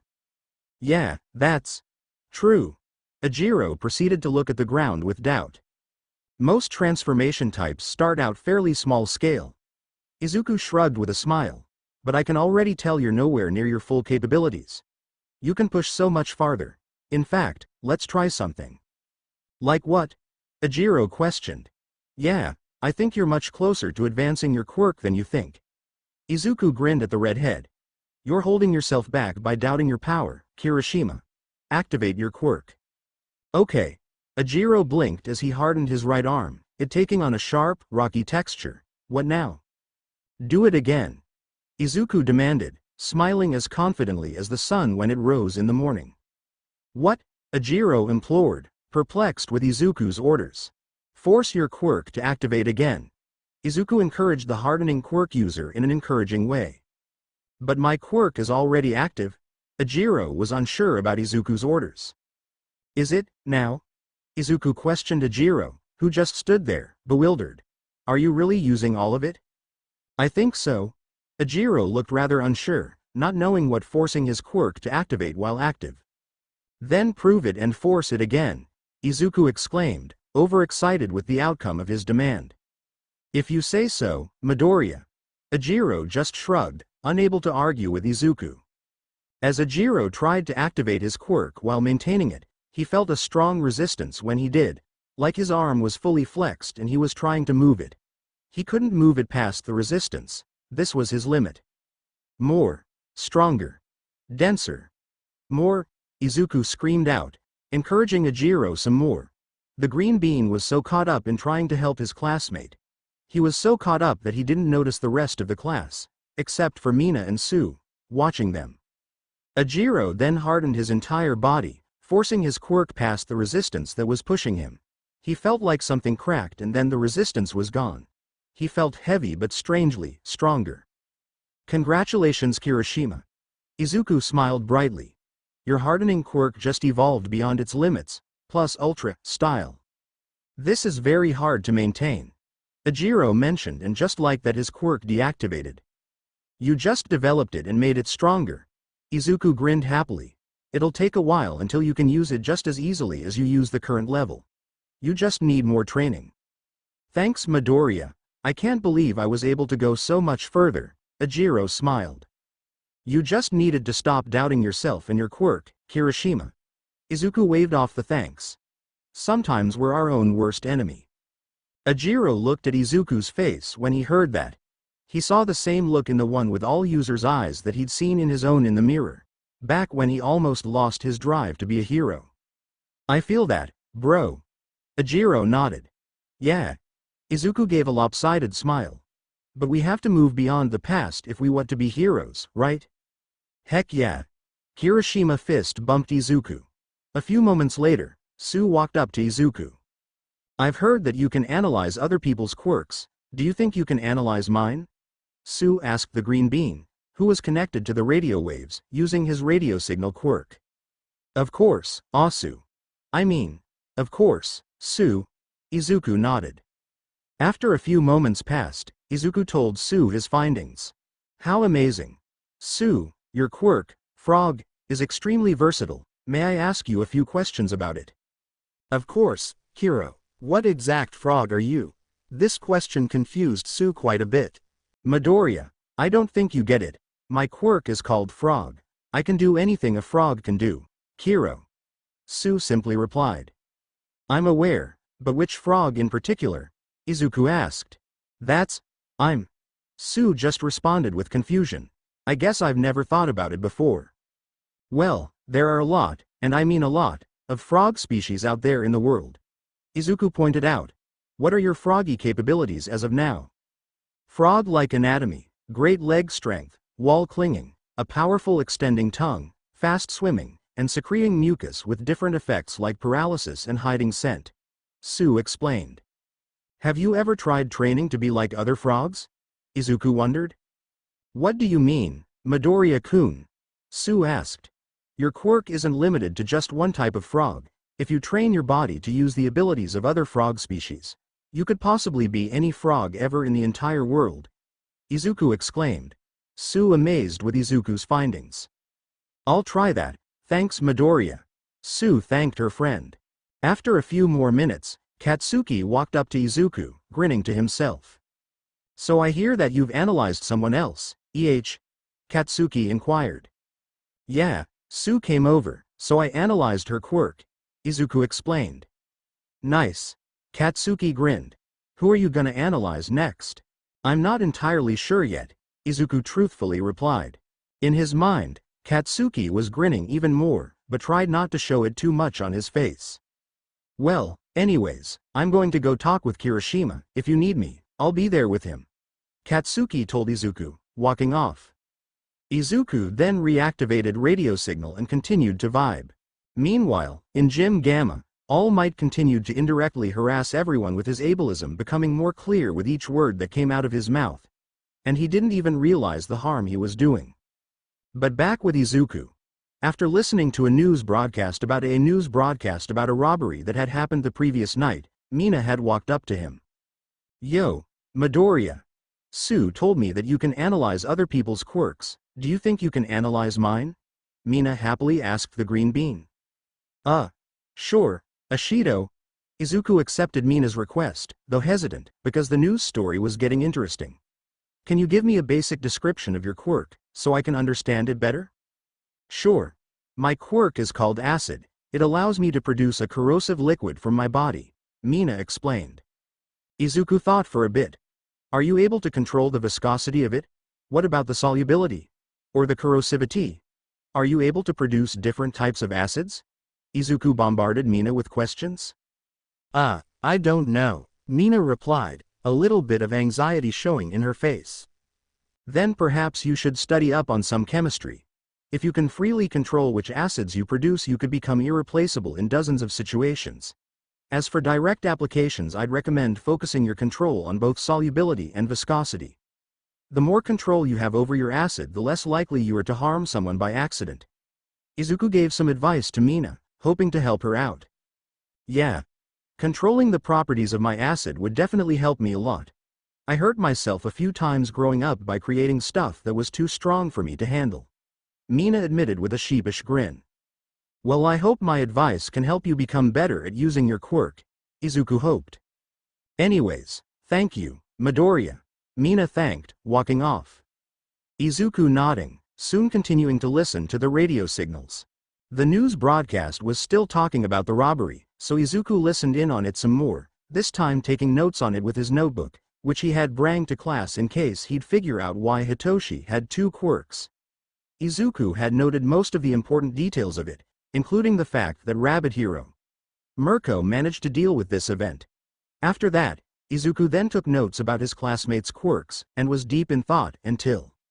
Hey, Midoriya! Denki screamed out, startling the broccoli boy. What do you want? Izuku huffed, not realizing that it was Denki. Don't you know it's extremely mean to sneak up on someone with PTS? Izuku then looked up, realizing that it was Denki who startled him. Izuku then started blushing a bright red. His cheeks were so red that they could bring any fully grown tomato to shame. Denki soon started blushing as well, having an apologetic expression on his face. Sorry, Midoriya.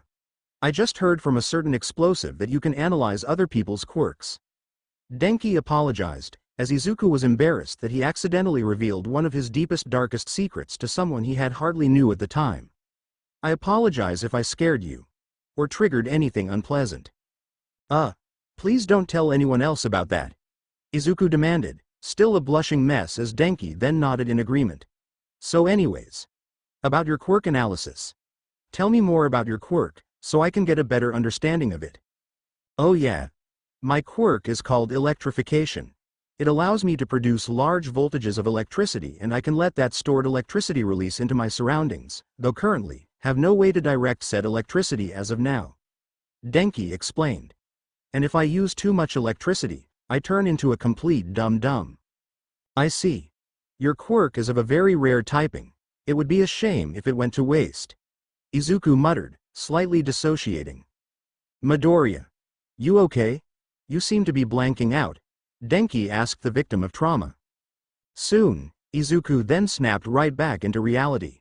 Oh yeah. I'll be fine. Hopefully. Izuku reassured Denki. So your quirk. Have you ever thought about using support items to help you direct your electricity to specific targets? I have sort of thought of that. I've never really had a specific thought about it, Denki admitted. And about the part with you becoming a total idiot, have you ever tried to control your electricity, instead of focusing on how much of it you produce? Izuku soon asked the electrical teen. Now that I think about it, I haven't, thanks, Midoriya. This'll make quirk usage much easier. Denki thanked the broccoli boy. And don't worry, I won't tell anyone about your, you know what. Izuku smiled at this, since he wasn't intending on any of his classmates learning about Izuku's trauma, so it was good to know that the leak was plugged before it broke. Denki then walked off, leaving Midoriya back with his notebook. Once he had finished his notes on everyone, he tried to figure out more theories to why Hitoshi had two quirks. Several theories included. He was born with a condition that left him with two quirks. He had a quirk awakening, giving him his extra quirk. Somehow someone transferred his second quirk into him. Or, he's the result of a perfect quirk combination. Then, Izuku blanked out again. There was nothing. Nothing. After a few minutes, Izuku heard a voice. Hey, quirkologist. Katsuki screamed, snapping Izuku back into reality. Kachan. Izuku blurted out. Were you dissociating, again? Katsuki asked Izuku. Maybe. Izuku lowered his head in shame. Wherever you were in your mind, you're not there anymore. You're here with me in ground beta. Katsuki comforted. Yeah, I know. Izuku nodded. Did you need me for something, Kachan? Human Minecraft heard about your analyzing skills, and she wanted you to analyze her quirk, but you were dissociating, so she came to me. Katsuki explained. I'll bring her over. Izuku smiled, happy to analyze another person's quirk. Soon enough, Momo had walked up to Izuku. So, what can you tell me about my quirk? Momo asked, smiling. Before that, what can you tell me about your quirk? The green bean inquired. My quirk is called creation. It allows me to create stuff as long as I know its atomic structure and if I have enough body fat. Momo explained. I see. Izuku nodded. I must ask you something. What kind of style were you going for with your hero costume? I also need space on my body for me to be able to create the stuff I want to create, Momo explained. I see. Did you think of the possible appeal that would come with your costume? Izuku asked, taking notes. No, not really. I just told the costume manufacturing company that I need skin exposure. I didn't even think of the possible appeal that could come with. Momo answered. If you'd like, I'd gladly make you some adjustments to your costume. I'm really good at sketching. Izuku offered, smiling. Sure, Midoriya. How long do you think you'll be with it? Momo inquired. I'll need a picture of your hero costume for reference, so once you get me that, I'll be able to start. Izuku replied. And I have a question about your quirk. When you've finished using the item you've created, what happens to it? Usually I just wait until it gets destroyed. Momo raised an eyebrow. And what if the item you create is basically indestructible? Izuku asked. Well, I guess it just exists. Momo shrugged. Have you ever tried absorbing what you create back into your body? Izuku asked. No, I haven't. I'll definitely have to try that next time I use my quirk. Thanks, Midoriya. Momo thanked Izuku, walking off. No problem. The green-haired Wonder Ball exclaimed.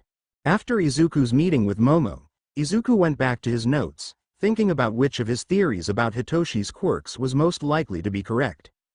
He knew that his third theory was very wild, though it wasn't totally out of the window either, since it'd definitely explain why his second quirk caused harm to him, though it brings up a whole lot of other questions. Such as, who gave him his second quirk? Why was he chosen? Does his second quirk run through his family? Or, why would he lie about only having one quirk? Then the next wildest theory was his second theory, since quirk awakenings aren't always uncommon for people with villain quirks. Izuku would definitely know. One with all is definitely seen as being villainous. Though mind control doesn't really have anything to do with power build-up, and Izuku didn't really want to be too nosy, in case if Hitoshi did have a quirk awakening, it wasn't any of the quirkologists' business how it happened. Then there was Izuku's fourth theory. Izuku wasn't sure what to think of a perfect combination, though it wasn't out of the window, since there could be a chance that brainwashing in One for All could just be two quirks mushed together. But then Izuku realized how dumb his point could have been. But then there was Izuku's first theory. It seemed like it was pretty much possible since Izuku knew that there were people out there who could hold multiple quirks within them, so he kept that one mostly in mind. A few minutes later, Ochako had walked up to Izuku. So I hear that you can analyze quirks, Ochako guessed. Yeah, would you like me to analyze your quirk? Izuku inquired, seeing where this interaction was going. Yeah, I'd like that. Midoriya, Ochako nodded. My quirk is called Zero Gravity. It allows me to remove the effects of gravity on my targets through touch. Though, overuse can cause nausea. On that note, you might want to think about having your costume altered a bit to put a bit of pressure on your wrists and neck. There are pressure points there that help with nausea. The biggest cause of your nausea probably has to do with the semicircular canals in your ears. They help regulate balance, and when they're disturbed, by a sudden loss of gravity as an example, they'll give you a case of vertigo. You might be able to train that weakness away, but some support gear could also help. Medicines such as motion sickness pills could also work, I think. I believe you should also look into a sort of grappling hook that you could use to help with mobility. Izuku told the mochi girl. Thanks for the advice, Midoriya. The mochi girl thanked as Tenya soon ran up to Izuku. Before Tenya said anything, Izuku knew exactly what he wanted from him. Let me guess, quirk analysis. Izuku presumed. How did you know? Tenya asked Izuku, raising an eyebrow. Lucky guess, I guess. Izuku chuckled. Anyways, tell me more about your quirk. My quirk is called Engine. As it's a mutant type, I have car-like engines in each of my calves, giving me incredible running speed and extreme kicking power, Tenya explained. Do you need to fuel them up? Izuku asked. Yes, I need to fuel them by drinking orange juice, Tenya replied. I see. Izuku nodded. Your engines let you rapidly accelerate and maintain high velocity. Your legs seem to have undergone natural strengthening because of this. Though I believe you've also conditioned them further yourself. Indeed. Tenya nodded with a grin. I plan to use my legs as my main form of offense in the field. Therefore it was paramount that I strengthen them as much as possible. To further your quirk usage, I'd suggest consistently upping the time you can spend in top gear. The longer you can maintain max speed and output, the further you'll push your quirk. Mutant-type quirks only advance when physically forced past their limits. You may also want to incorporate the most efficient cooling system you can fit into your costume. I believe overheating will stall you out, and that could leave you as a liability on the field, Izuku explained. Indeed, when I hit maximum output, I can usually only maintain it for a short 10-second burst, Tenya informed the One with All user. As I further develop my quirk, I hope to be able to not only increase speed but how long I can maintain it as well. That sounds like a great idea. What are you currently working towards achieving? Izuku questioned, curious. My goal for now is to reach full potential and be able to move independently.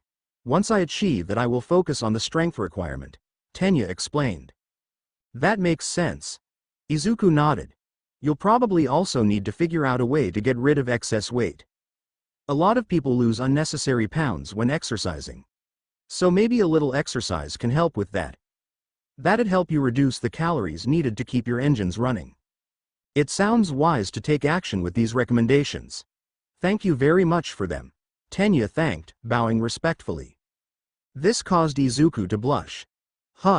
TT, there's no need to bow, Iida. I'm just helping out AFFF friend. Izuku stuttered. Of course. Tenya laughed. Izuku blushed even more as Tenya just walked off, chuckling to himself. Izuku had gone back to his notes, taking notes about his friend's quirks, and other ways if they could enhance them. As Izuku was about to go up and ask Rikido about his quirk, speak of the devil, plus ultra. Me and Koji were wondering if you could analyze my quirk. Rikido told Izuku, Koji walking right beside him. Of course, Sato. Izuku nodded. Can you tell me more about your quirk? My quirk is called Sugar Rush. It's a transformation quirk that allows me to get stronger for every 10 grams of sugar I consume. Though too much sugar leaves me extremely fatigued, and kind of an idiot. Interesting. What kind of sugar do you normally use to activate your quirk? Izuku asked Rikido. Normally I just use granulated sugar to activate my quirk, just the stuff you can buy off the shelf anywhere. Rikido shrugged. Have you ever tried other forms of sugar for activating your quirk? Like brown sugar? Or cane sugar? Confectioner's sugar, muscovado sugar, turbinado sugar, pearl sugar, sanding sugar, all of them are either from different sources or have different levels of refinement and processing. And fruits even have some sugars in them. I believe that these differences would most likely impact your quirk in different ways. Plus the kickback of your quirk could probably be better controlled with training and testing of your limits. Your quirk may have the effect of increasing your strength from regular sugar. But I believe it may have far more applications based on the type of sugar you consume. While basic granulated sugar increases your strength, it may very well be that a different type of sugar increases your speed, or could perhaps increase your durability. Also, a few capsules of stevia may help in the short term for regulating your drawback as it helps lower blood sugar levels. Izuku smiled at the man of sugar. As for the long term, I suggest that natural exercise could increase your base strength by a lot. That's impressive, Midoriya. I actually use brown sugar and confectioner's sugar when I bake and cook. Why I never thought to pop a few grams of them and try to activate my quirk, I'll never know. But I do know what I'm going to be trying soon. Thanks for the analysis, bro. Rikido. No problem, Sato. Izuku smiled as he fist bumped the Sugar Rush user. Koda, would you like me to analyze your quirk as well? Koji shook his head, which Izuku accepted. I see. Izuku simply nodded, knowing a thing or two about consent. Soon, Rikido and Koji walked off, leaving Izuku once more to his thoughts and notebook. As moments passed, Izuku started thinking about how he'd do when it was his turn in Gym Gamma. So, to make himself more at ease, he decided to take notes on his own quirks. He decided to rank them from weakest to most powerful. Ink Blast Gunpoint Evaluate Radio Signal Attraction of Small Objects. Handcuff Vine Whips Weight Loss Chameleon Web Shoot. Jelly Surprise Tentacles Ignite Iceblade Rock Plates. Hot Wings Hold Up Sparks Fly Regeneration Braincurdle. Gummy Body Heart Bomb Objectify Rhyming Reason. After a while, it was finally Izuku's turn, though he overheard something being said to Shoto. Do you want to be expelled? Aizawa questioned Shoto. If you won't give it your all, you don't belong in the hero course. Use your fire and show us what you can do. That or you can leave. I won't use his quirk, Shoto groaned out, his fists clenched at his sides, returning to the others. Soon enough, Izuku had walked into Gym Gamma, Eraserhead, Cementos, and All Might were waiting for him. Midoriya. Aizawa greeted. It's nice to be here. Izuku smiled, trying not to look awkward in front of All Might. As you could see, you're the last one to be here, since you have an arsenal of quirks that can be applied in different ways. Aizawa explained. Understood? Understood. Izuku repeated. Now you have a choice. The order of which your quirks are demonstrated can be in any order you want, whether in the order you got them, alphabetical, weakest to strongest, strongest to weakest. Whatever, Aizawa explained. Though firstly, tell us about your original quirk.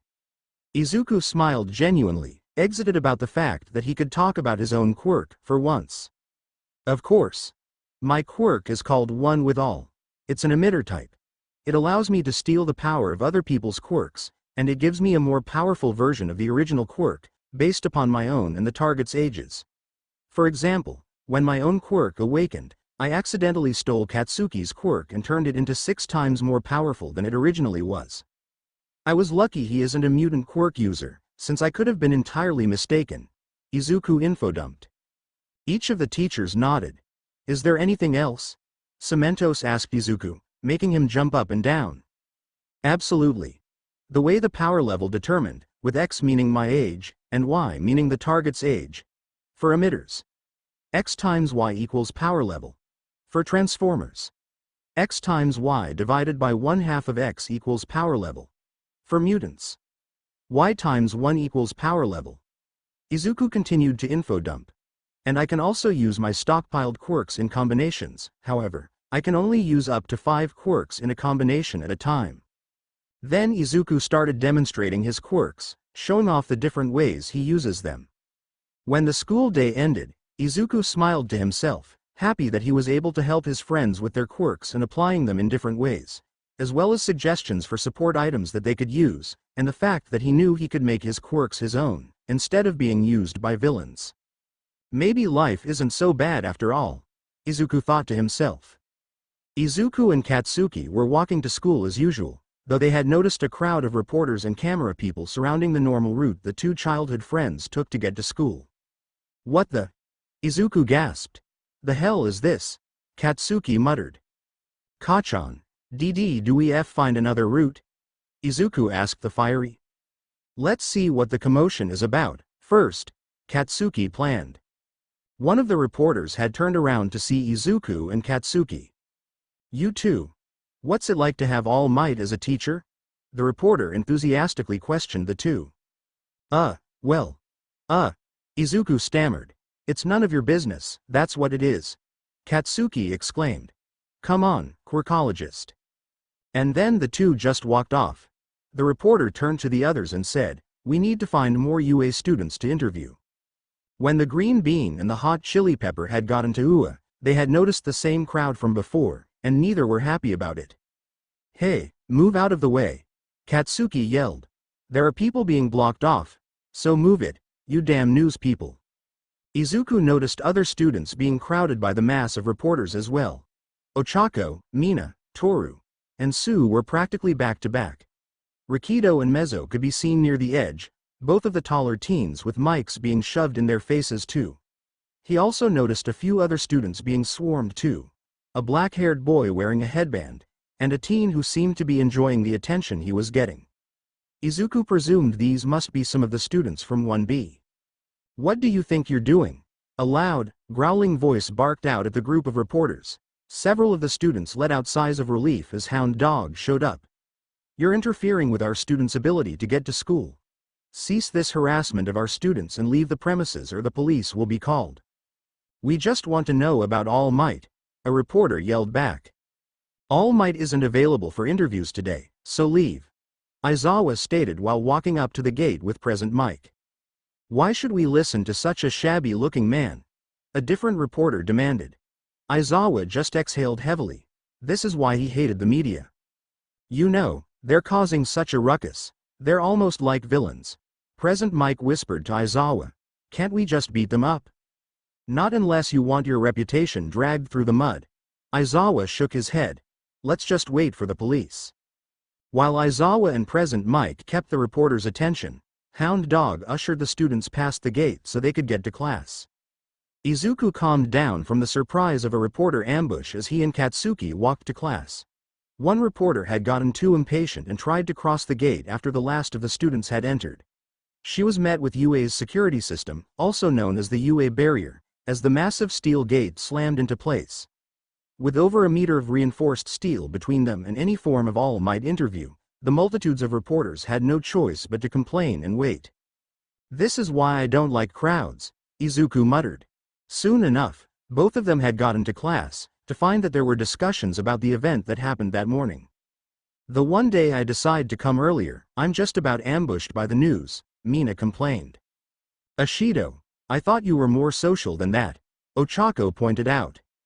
"I am, but it's just the noise of the crowd that bothers me," Ashido admitted. "I definitely feel that, Ashido." Izuku listened in.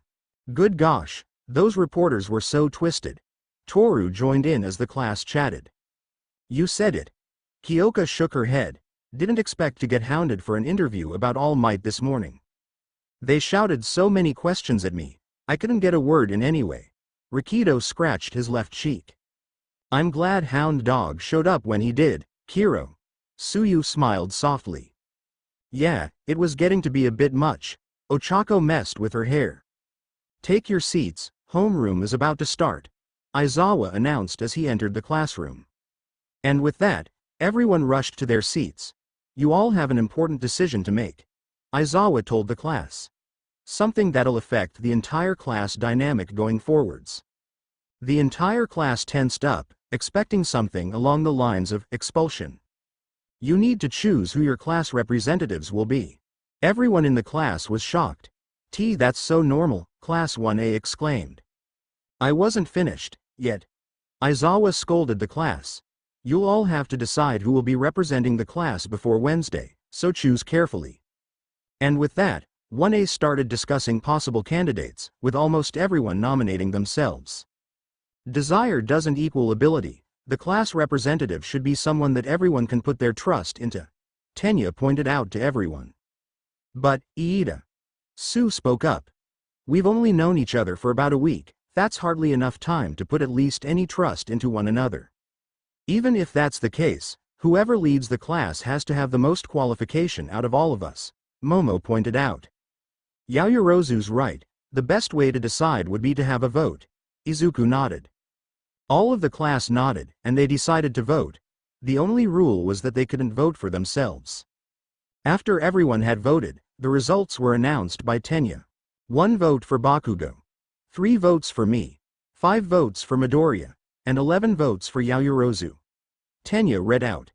Meaning that Yaoyorozu will be class representative, and Midoriya will be vice representative. Izuku stared at the number stunned. Momo was also stunned with the outcome of the vote, beginning to smile. "So, your representative is Yaoyorozu and your vice representative is Midoriya."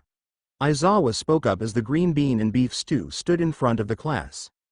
Izuku was trying not to fidget while Momo smiled. "I'll do my best to be worthy of the trust you placed in me." Momo bowed to the class. Izuku started smiling as well. Though, he didn't get why anyone would want to vote for someone like him. He could end everyone's hero careers. He almost did it to Katsuki when they were kids. But either way, Izuku was happy with being vice representative. Later, after math class, it was time for lunch. "My head hurts," Kaminari whined as the Ochako squad, plus a few others, all went through the lunch line. "Are we sure that was high school math? I think ectoplasm has us doing university-level stuff. Not to mention that we already have homework for both English and hero ethics." Mina groaned as she sat down. "Homework every class is going to kill me." The students all started to eat. The delicious food went a long way to soothing their woes. Lunch Rush knew exactly how to make comfort food. "Even this rice is super tasty." Ochako sighed happily as she ate. She was sitting between Izuku and Suyu. "I couldn't agree more. Lunch Rush is a truly wonderful chef." Momo smiled as she sat down with the squad, next to Tenya, with Kyoka sitting next to her. After finishing her next bite of food, the creation user asked a question. "I must admit, I'm curious as to who voted for whom as the class representative. Would anyone be willing to indulge my curiosity? I voted for Midoriya. He's been such a hero ever since I met him. Especially when the entrance exam happened. He took down the 0-pointer when everyone else was either injured or running away, like a coward." Ochako replied to the beef stew's question. "Indeed, your heroic traits will definitely pay you off in the future. That's why I voted for you as well." Tenya nodded to Izuku. Thanks, Iida. Though I have a villainous quirk, I definitely know that I'm not a villain. Far from it, actually. Izuku thanked the engine user. I voted for Yaomomo. She's totally super trustworthy of leadership. Not to mention we all know she's easily the smartest in our class. Kyoka smiled at the creation user. She got a beaming smile from Momo in return. Me too. Momo has been awesome. She even agreed to help me with chemistry so I can try and implement some of Midoriya's suggestions to me when he analyzed my quirk. Mina grinned at both of them. Ashido, Juro, Momo seemed to sparkle as she smiled happily. I'll do my best to live up to your expectations. Thank you for your trust in me. Who did you vote for, Kachan? Izuku asked Katsuki. You, Quirkologist. I know how easily you can motivate people to try their hardest. Katsuki explained, beaming with pride in his decision. As the question of who voted for who went around, it was discovered that Mina and Kyoka, along with Denki, Rikido, Koji, Shoto, Fumikage, Mezzo, Honta, Toru, and Hitoshi voted for Momo. Ochako, Tenya and Katsuki, along with Su and Ajiro voted for Izuku. Yuga, Momo, and Ojiro voted for Tenya. And Izuku voted for Katsuki. I don't understand something. Ochako turned to face Tenya. Didn't you really want to become class rep, Iida? You've definitely got the look for it down. Ambition and suitability are different. Tenya shook his head as he explained. I made the choice I felt would be the best. The admiration I hold for my brother is what inspired me to become a hero. However, I realized that I'm not ready to be a leader like him yet. Leadership is something I need to work on. Midoriya outperformed us all in the entrance exams, going on to break the old record and doing so in a manner befitting a hero. He's also been incredibly supportive of the rest of us, freely offering his suggestions to us all. I aspire to match his example to become a true pro hero, too. Ah, Iida, you don't have to be so nice. Izuku blushed, smiling as Tenya smiled back. I'm serious, Midoriya, and the same praise for Momo as well. I know there are a lot of people out there who will be better than me, but I'll eventually get to the point where I'll make my brother proud. Tenya smiled. Just as conversation shifted to a new topic, the group was interrupted by the blaring of an alarm. Everyone in the lunchroom was startled by the sudden noise. Those with sensitive ears, like Izuku, or quirks that amplified their sense of hearing like Kyoka, clapped their hands over their ears with cries of pain and shock.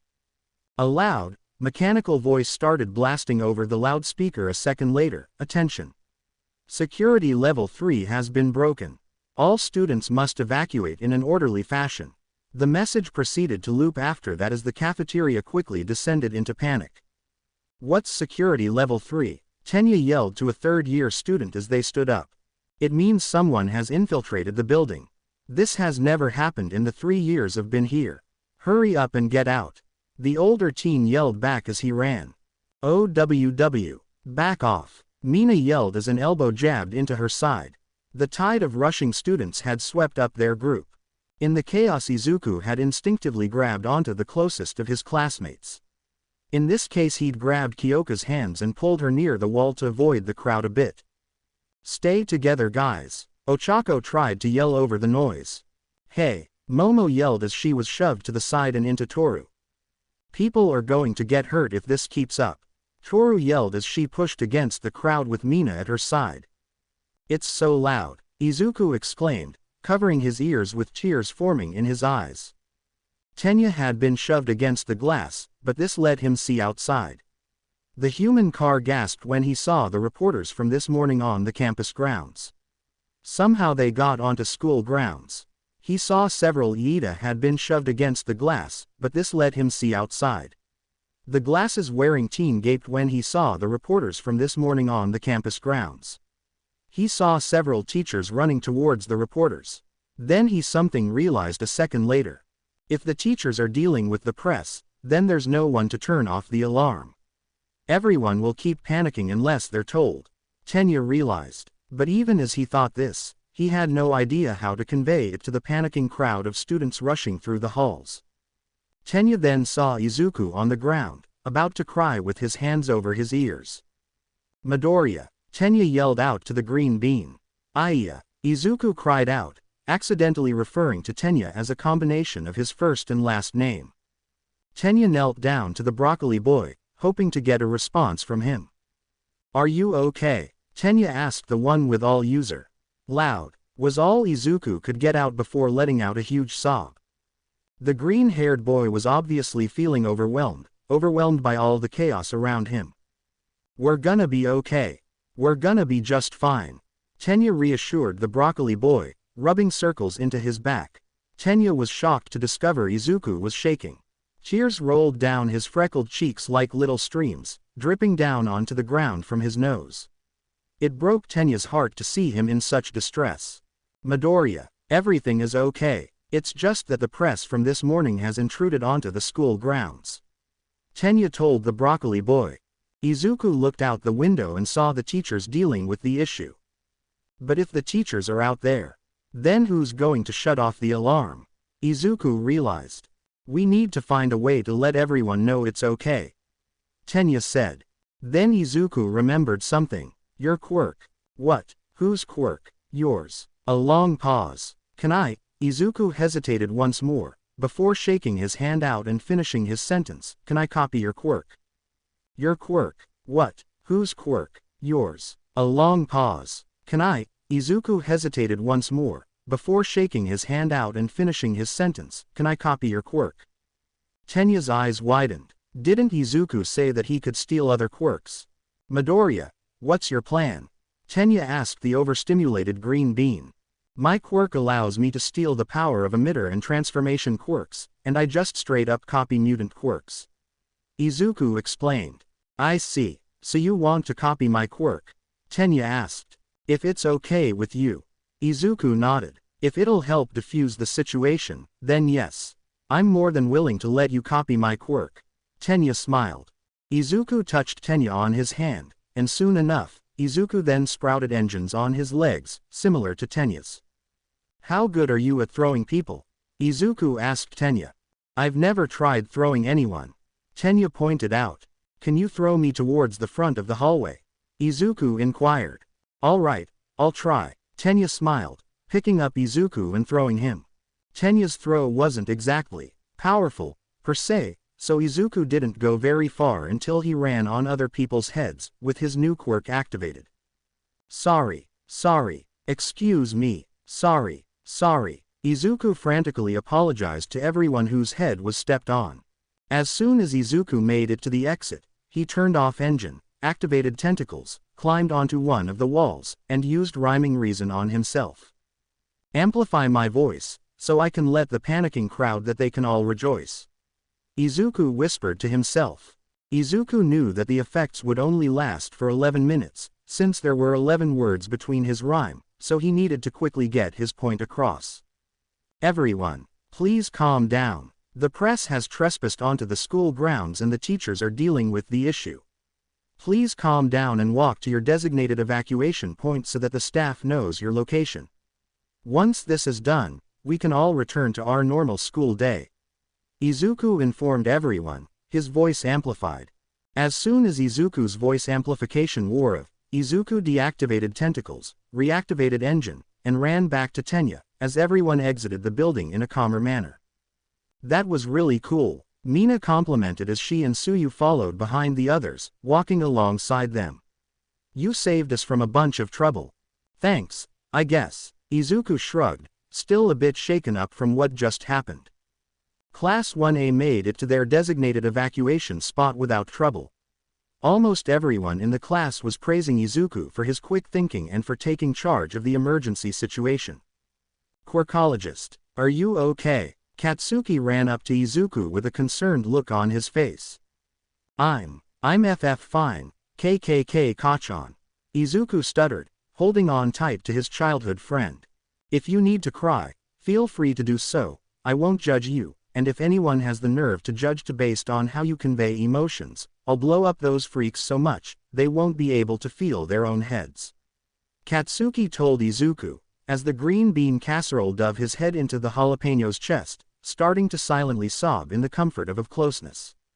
This intrigued Tenya, who was nearby. He knew that Izuku and Katsuki were close to each other, but he didn't think this close. Then it made Tenya think, why exactly does Katsuki call Izuku, Quirkologist? Bakugo, is Midoriya alright? Tenya asked Katsuki. He'll hopefully be fine. The crowd and the noise of the alarm was definitely too much for him. Katsuki replied, gently rocking Izuku back and forth. Now may I ask you another thing? Go ahead, glasses. Why exactly do you call Midoriya, Quirkologist? When Uraraka presumed that you call him that, because you're bad with names, you and him had a look on your faces that said, that isn't it. Katsuki remained silent for a moment, whispering something to Izuku. Is it okay if I tell Iida the meaning behind your nickname? Katsuki asked the green bean, who was still crying in Katsuki's chest. He nodded. Katsuki gestured for Tenya to come closer to him, so nobody would hear him. It all started in junior high, the beginning of it to be exact. Quirkologist was mocked constantly because. Katsuki trailed off, soon coming back into what he was saying. Izuku is different than most other people, not only because of his quirk, but also. Izuku is autistic. He is on the autism spectrum. And he was bullied for being different. Even back then, he was amazing at analyzing quirks, even without his evaluate quirk. Though everyone made fun of him for engaging in analysis. Not only that, he was also bullied before that, simply for being different. You see, back when Izuku was 8, he had a pair of noise-canceling headphones with him any time it was too loud for him. He used them up until he was 11, which was when he started to get mocked for wearing them, so he stopped wearing them. And even in junior high, he was bullied for being autistic. I was pressured into joining in, but I never gave in. It didn't help that our old school accepted bullying. So, I did the best thing I knew I could do. People would often call him dumb, or unnatural, or the most bitch out of all of them would dare to call him retard. So what did I do? I gave him a nickname that made him feel like he belonged. One miserable day, I asked him about the stuff that he'd been called, and so, with his permission, I gave him the nickname Quirkologist.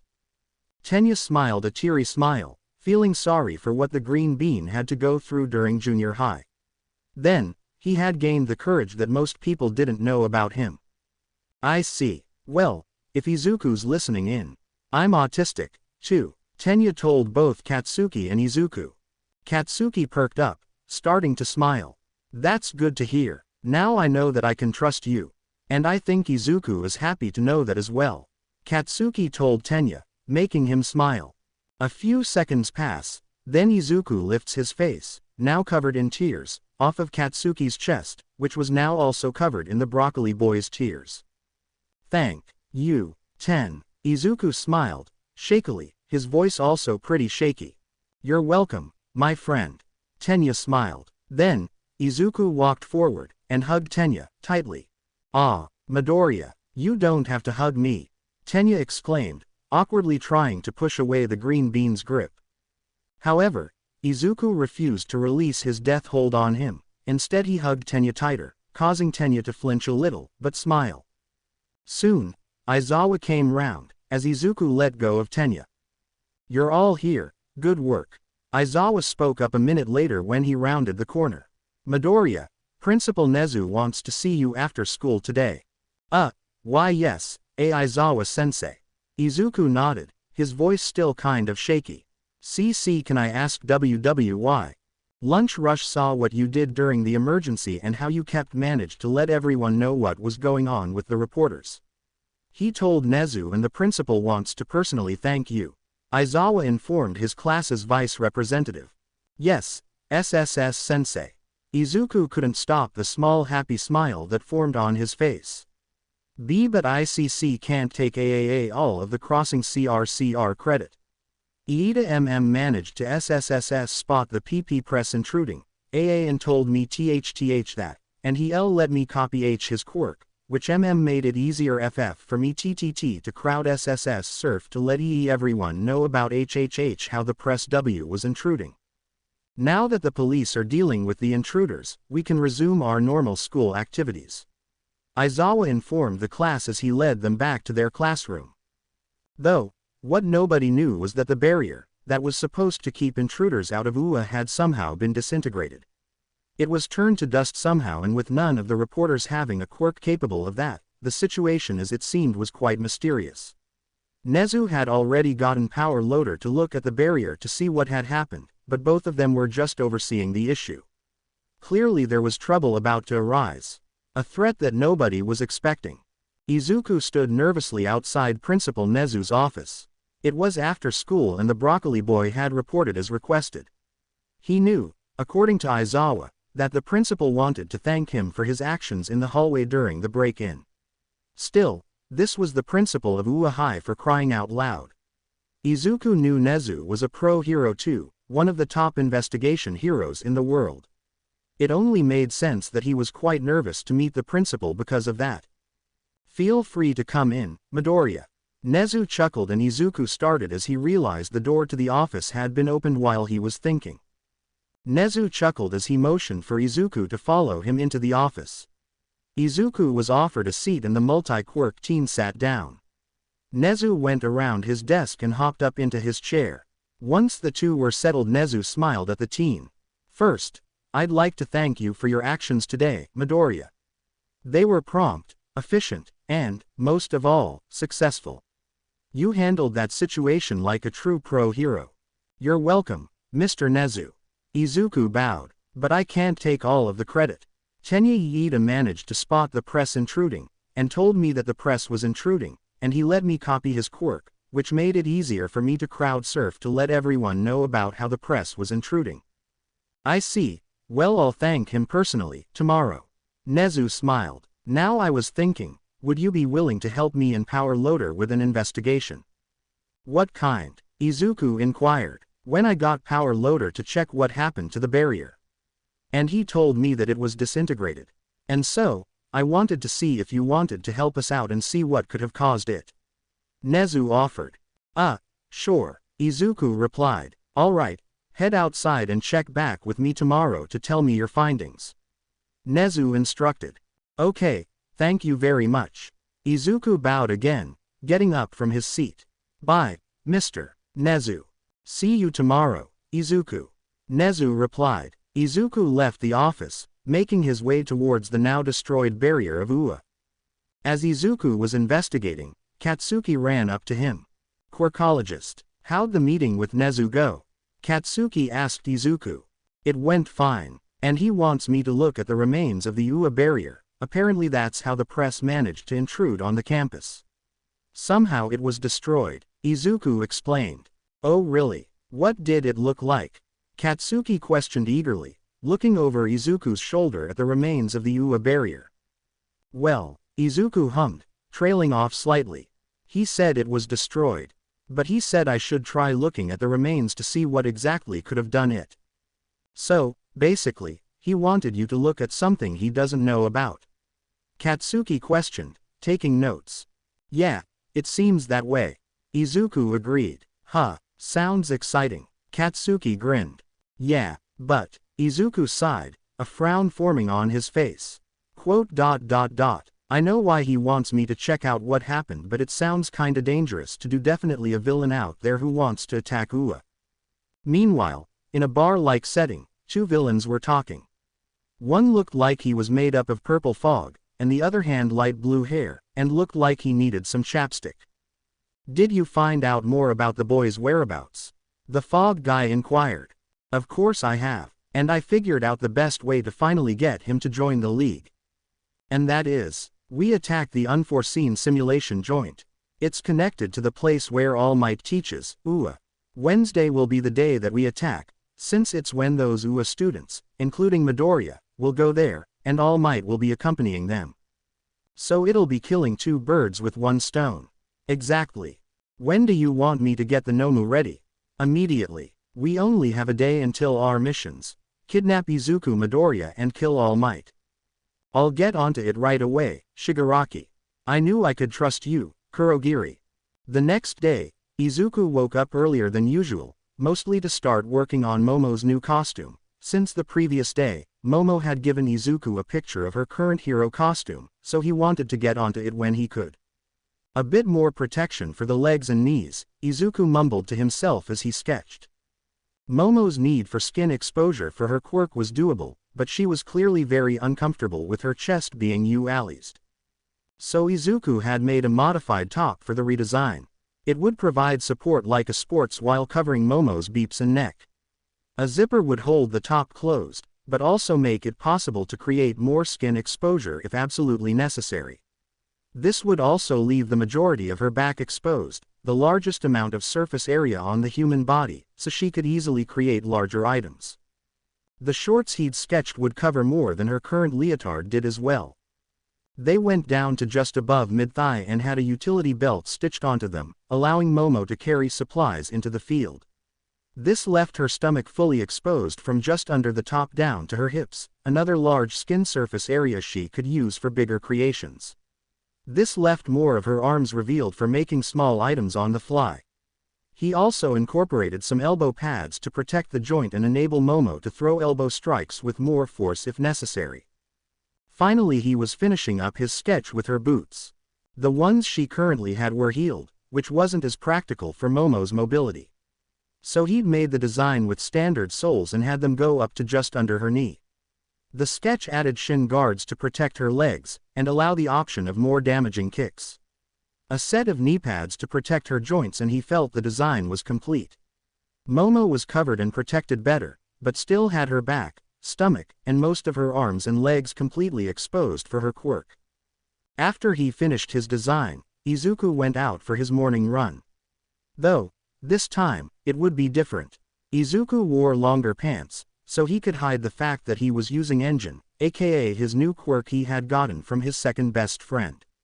Izuku wanted to train it, so he could control it better.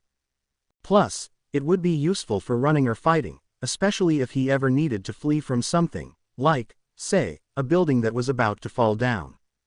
Today he would focus on strengthening his speed, so he could avoid falling flat on his face after running laps. His endurance was also important, though it didn't hurt his overall agility in a fight, so he was already improving his stamina levels. The training he was doing was a nice distraction, and he found that he liked having his mind focused on something. It allowed him to keep his emotions and thoughts in check during his workouts. Once he got home and changed clothes, he headed downstairs to watch TV. Izuku loved watching the news and staying up to date with the world. It seemed to calm and ease him enough to relax. The latest story on the news was about the press trespassing onto UA yesterday, and that they would be forced to apologize to the entire staff for causing an entire ruckus. Hey, serves them right. Izuku chuckled, taking notes about most of the stories covered.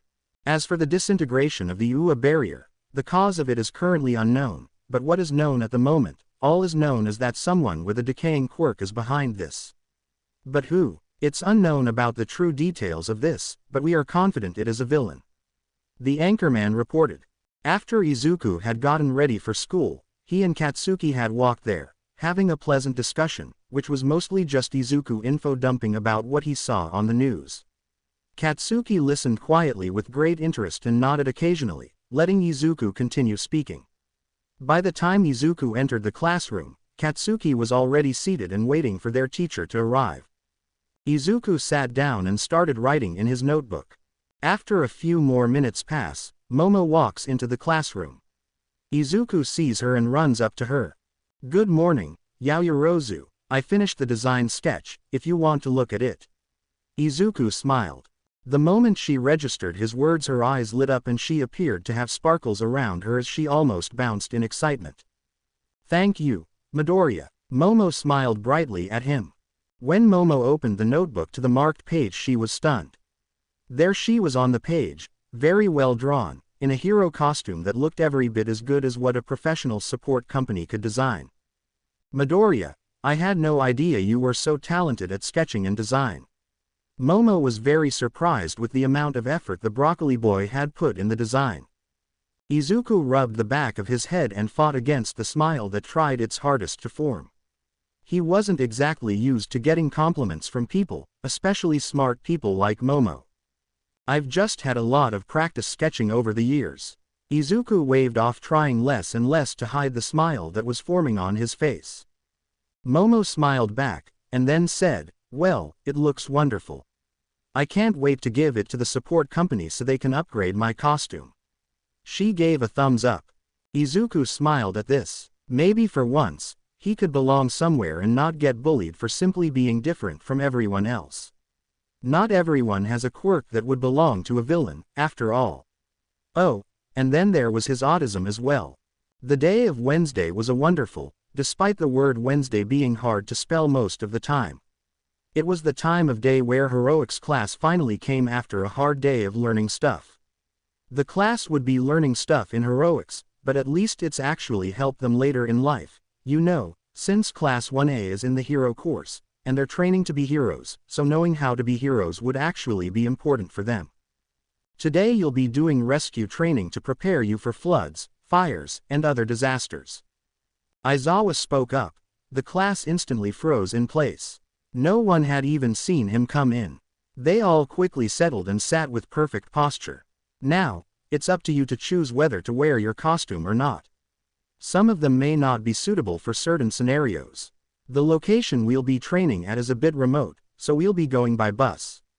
That'll be all. Get ready and don't waste time. He gave them a hard stare before grabbing his yellow sleeping bag and leaving the room. Rescue training, Izuku murmured to himself as he grabbed his case. He thought of the many times he'd watched All Might's debut video growing up. This was a chance to see if he could really be a hero capable of working in all fields. His gaze sharpened with determination as he headed for the locker room.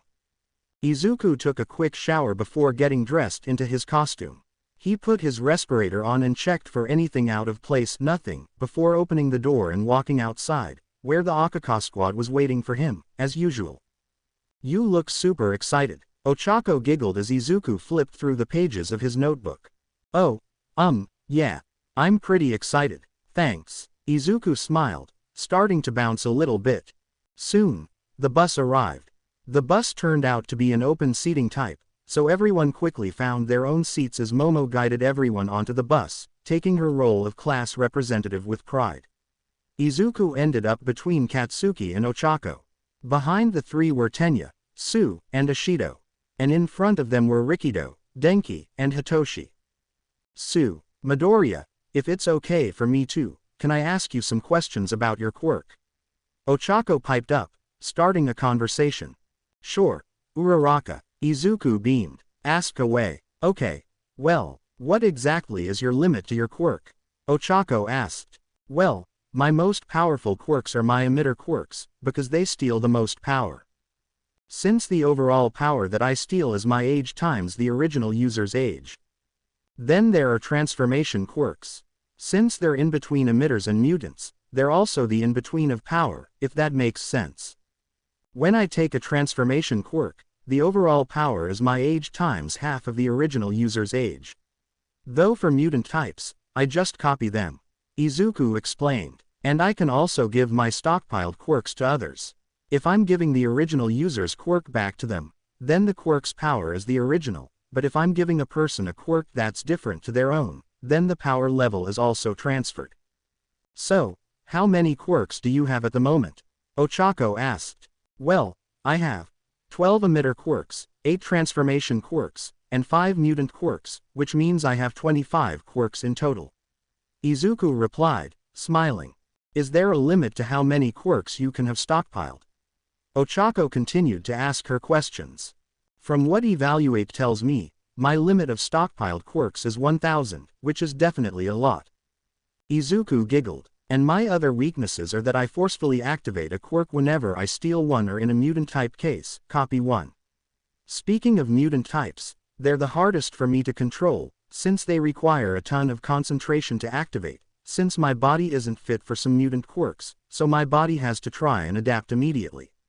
And deactivating them takes concentration as well, since my body has to reverse itself from what it adapted." "Do you have any other notable weaknesses?" Ochako asked. "Well, yeah, I can't use a quirk combination of more than 5 quirks, as you've seen. And I can't use more than 2 quirks in a combination, though one day, I'll hopefully be able to use more quirks in a combination," Izuku explained. A few minutes later, Aizawa piped up. "We're here. Look sharp now." Aizawa slipped out of his sleeping bag with practiced ease as he stood up and led them off the bus. A few short minutes saw everyone off the bus and walking into the gigantic dome-shaped building. When they saw what was inside the building, most of the students let out excited exclamations. "Holy crap, are we at Universal Studios Japan?" Denki questioned gleefully, making several others turn and deadpan at him. "Not quite." A voice, that seemed like it was being heard through a speaker or old radio, called out to them. Ochako let out a loud gasp as the group turned to face the speaker. "There's the flood zone, the conflagration zone, the landslide zone, every disaster you can imagine."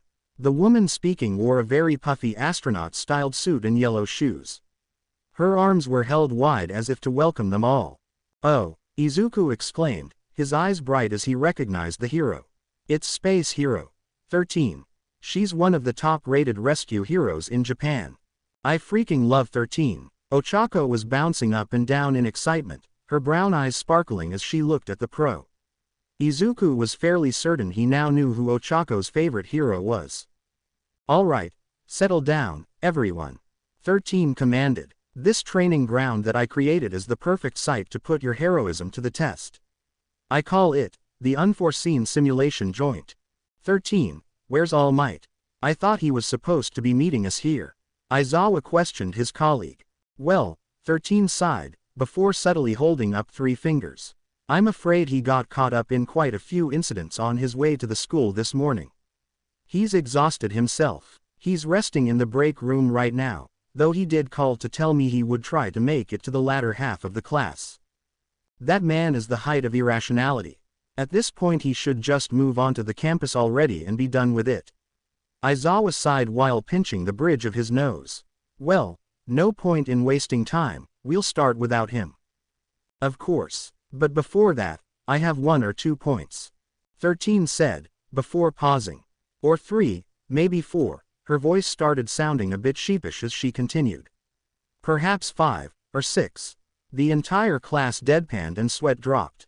"Well, as I'm sure many of you are aware, my quirk is called Black Hole. It draws in and breaks down everything." Ochako was excitedly nodding along with their instructor, her eyes still sparkles. Izuku couldn't help but find her actions adorable. She was so cute. "Yeah, you've used it to save countless numbers of people in almost every disaster imaginable. You break down debris and free trapped civilians and even clear roadways for medical vehicles, police, firefighters, and everything." Ochako did her best Izuku impression without even meaning to. She was just so excited. "That's right. Indeed, my power is capable of saving many lives. But it would also be incredibly, frustratingly easy to use it to kill." That put a damper on the excited mood of the students, bringing down the intensity so they were all paying attention. "Just as I'm sure it would be uncomfortably easy for some of your own quirks to take a life. In our super-powered society, the usage of quirks is heavily restricted and monitored. It may seem like a stable system, but never forget that it only takes one wrong move with an uncontrollable quirk for people to die." 13 warned the hero students. "During Eraserhead's assessment test, you were able to touch upon the true power of your quirks. With All Might's person-to-person hero scenarios, you experience the danger of using your quirks against other people. Today will be a different story. Today you shall learn how your powers can be used, not in combat, but how they can be used to save lives instead." The space hero had her arms spread wide, as if to indicate the whole of the USJ behind her. Before 13 could continue, the lights all over the dome began to flicker strangely. Everyone looked around in confusion at the odd phenomenon. Denki, whose quirk involved electricity, blinked and tilted his head. He recognized the signs of fluctuating electrical output after all.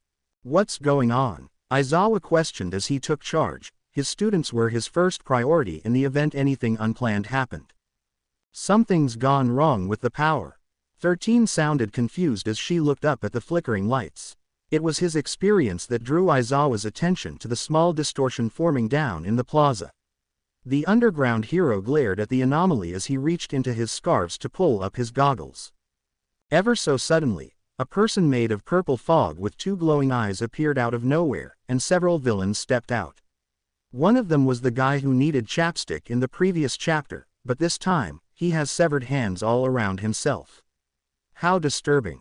This isn't part of the class, is it? Ajiro questioned as everyone was looking at the large group coming from the smoke-like portal.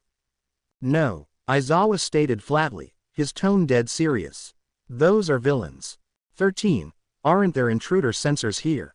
Momo asked the pro. Of course, there are. But they're not activating. I'm even using the manual override.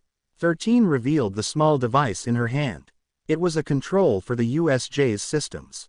The touchscreen was filled with a single large message that said, Error 403. System has timed out. Enjoy the chaos. Kaminari, try to reach the school with your personal communicator. Aizawa instructed. Yes sir. Denki nodded as he tapped the device on his ear. Ow. Damn it. The cried out a second later as he practically tore the communicator off his ear. Even from a distance everyone could hear the horribly loud shrieking of feedback interference coming from the device. They've jammed the frequencies, he called out as he held his ringing ear. I doubt they snuck into the main campus as well. They picked the perfect time to attack here, with the fewest pros and multiple targets. They clearly have an objective and have brought in Quirks to reach that objective, which includes someone capable of jamming outgoing signals. Katsuki pointed out. Then, why come here at all? What are they trying to achieve? If they want to capture heroes they should go after the UA faculty alone. Mina shouted out. The large, swirling smoke-like portal closed after a large monstrosity of a creature emerged and stood behind the man covered in severed hands. Izuku would have tried to count how many villains there were, but he was dealing with something he'd never dealt with before. The large creature was grating against his Quirk's sensing ability. It came off as a mutant type, but it wasn't just one. That shouldn't be possible in most normal circumstances. That big one, the monster-looking thing, it has multiple Quirks. Mutant types, I just don't know what they are.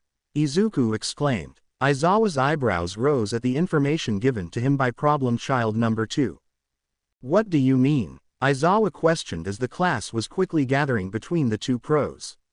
Multiple Quirks were an incredible rarity. Most people that appeared to have two Quirks often had a hybrid of their parents with abilities from both. Todoroki was a perfect example.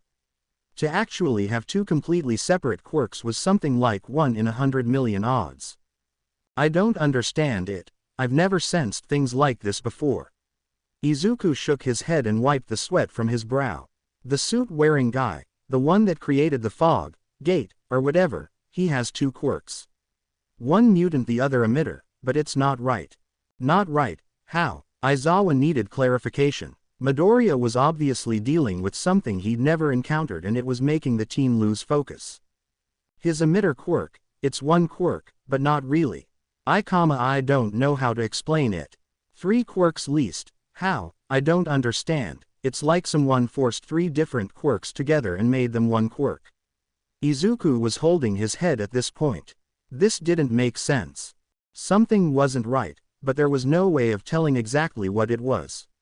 His thoughts were starting to get a little chaotic as he was overwhelmed by the feeling. This is strange. The man spoke with a raspy voice. The schedule we stole said All Might, 13, Eraserhead, and Class 1A would be here. So where's All Might? He questioned, scratching at his neck, his red eyes staring at everyone up on the platform with nothing but disgust. All of Class 1A felt a tremor go up their spines at the look. It was, to put it simply, inhuman. Whatever, Midoriya's here, so let's just grab the kid and go. One of the villains snarled. 13. Get the students out of here. Aizawa ordered as he pulled on his goggles and leapt down the stairs towards the large group of villains. With his capture scarves in hand he picked out his first targets. 13 was corralling the students and urging them towards the exit, but that option was quickly cut off when the security shutters around the USJ began to slam closed. The humanoid fog villain appeared in front of them. Izuku's evaluate Quirk was still trying to puzzle out what the hell was going on with this guy. His head had never hurt like this from any of his analysis. Good afternoon, hero students. Several of the class dropped into fighting stances in front of the villain as 13 quickly placed herself between the villain and the students. We are the League of Villains. I hope you'll forgive our audacity, but we are here today with a declaration of war." His courteous tone did nothing to hide the outright lack of care he had for their lives. It made a few of the students of Class 1A shiver in fear. "To that end, we have come to this bastion of heroism to kill the symbol of peace along with kidnap the one with all user, or as you all know him as, Izuku Midoriya." The villain explained as though he was discussing plans of action rather than a simple declaration of war. There was silence for a moment as the class watched on with wide and fearful eyes. The air was getting thicker, and every student could feel it pressing against them. The tension and danger thick enough to almost choke on. Izuku was too panicked to think. All he knew to think was, "Oh shitty shit shit shit shit shit. Fuckity fuck fuck." So without thinking, Izuku used a transformative combination of quirks. Gunpoint plus Jelly Surprise plus Rock Plates. Izuku accurately shot Jelly Surprise at Shigaraki, while also protecting himself with his Rock Plates. "Oh, you're totally going to regret that one. Kurogiri, you know what to do." The villainous man ordered the fog guy. Before Kurogiri could follow his leader's command, 13 used her quirk on the blocked entrance. "Iida, go alert the other teachers about this. You're the fastest of us, so don't screw up and go get reinforcements." 13 ordered Tenya. "Will do." Tenya saluted, running to do the thing he needed to do. "No." The humanoid fog yelled before his tactic suddenly changed and 13 saw a spiraling warp gate appear directly in front of her. She was going to suck it into her quirk as well, until she felt a powerful pull on the back of her own costume. With a painful cry she deactivated her quirk just as her suit was torn away and broken down into the warp gate behind her. The villain had turned her own quirk against her. She could feel her back, partially shredded by her own quirk, and then her vision went fuzzy and she got a lightheaded sensation as she collapsed to the floor. 13. Ochako screamed loudly as they all watched the pro-hero hit the ground. "Now be gone." The villain outright roared as his quirk washed over the group like a tidal wave. "This isn't good. This isn't good. This isn't good. This isn't good. This isn't good. This isn't good. This isn't good," Izuku muttered, starting to hyperventilate, bringing back traumatic memories of his past. "Please just stop. Just stop. No. Stop. No. Stop. Stop. Please just stop. Please." "Midoriya," Eijiro called softly as he slowly approached his friend, gently placing a hand on Izuku's shaking shoulder. The greenette didn't seem to notice or care at first. The only noise he made was heavy breathing that sounded like he was choking. Oh shit. Katsuki soon realized something. Izuku was going through a PTSD episode. But then, another shitty thing was happening. Everyone was being warped off to completely different zones. This was surely going to be a fun ride. All Izuku saw was black. He felt weightless for a bit and then gravity seemingly reasserted itself just as light reappeared. The greenette splashed down into deep water and struggled to right himself. He just barely caught the vague movements of a silhouette from the corner of his eye when it abruptly filled his entire field of vision at an incredible speed. "Midoriya." Sue swam in, out of nowhere and delivered a powerful double kick to the shark form user's face. Her long, prehensile tongue shot out and wrapped around his waist, and with a powerful kick of her legs they were rocketing towards the surface. In just a few short moments, Izuku was tossed onto the deck of the fake yacht. "Is Midoriya all right?" Hitoshi asked the frog girl. "Yeah, I'm all right, thanks, Sue," Izuku thanked as he glanced over the edge of the boat to see over a couple dozen villains in the water. "No problem, hero, but we seem to be in trouble here, Midoriya," Sue mentioned, looking over the edge as well. "There are so many villains," Izuku exclaimed, freaking out again. "Wait a second, was anyone else teleported here, with us?" Hitoshi asked. "I couldn't see anyone else in the water, so I don't think so, hero," Sue replied. Meanwhile, at the mountain zone, there were even more villains than the flood zone, which left the ones that fell there surrounded. "What the actual fuck?" Hyoka cursed as she, Momo, and Denka were surrounded. The last few moments had been a blur for them, being engulfed in the black-purple fog, the feeling of weightlessness, followed by the sensation of falling. The trio had landed, unsteadily, on the rocks of the mountain they'd seen on the other side of the USJ. The villains had literally been lying in wait for them. "Uh-oh, looks like this'll likely be the end of us," Denki exclaimed. "Not if we can help ourselves," Momo exclaimed, creating weapons for the three of them. They were not gonna die today. They had survived much worse. They just couldn't stand here and wait to die. Meanwhile, in the ruins zone, Katsuki and Ejiro were teleported there, and Katsuki was not happy about it in the slightest. Most of all, he was worried about Izuku. "Out of my way," the jalapeno yelled as he blasted a large villain aside with his quirk. The two had proven to be more than their opposition expected as they'd broken through the encirclement and were now fighting their way through the horde of thugs. "Stay down," Ejiro barked as he landed his hardened fist into the gut of another villain. The thug collapsed holding his stomach and his eyes rolled up a second later as he lost consciousness. "It's like there's no end to them. I wonder how Quirkologist is doing," Katsuki muttered. "Of course he's afraid of villains, but this amount of them seems excessive. Is that why Midoriya was having that panic attack when the villains first showed up?" Ejiro questioned. "Yeah, when he was younger, he was constantly attacked by villains trying to kidnap him. His fear is the result of his PTSD." Katsuki nodded, continuing to fight the villains. Soon, Katsuki was jumped on by a villain that looks like a chameleon. "Ow, die, you," Katsuki yelled, blasting the villain. "Please sir, let me live. I have an imaginary family I just made up. You wouldn't hurt a family guy, would ya?" The chameleon villain pleaded, before being blasted again in the face by Katsuki. Soon, more villains had surrounded the duo, but this gave Katsuki an idea.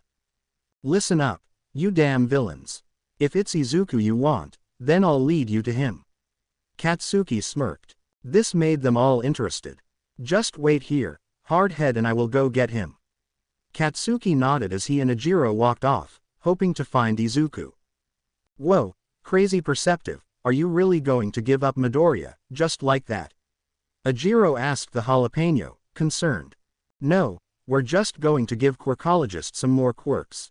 Since most of them are all the same, just with different executions," Katsuki replied, before proceeding to break the fourth wall.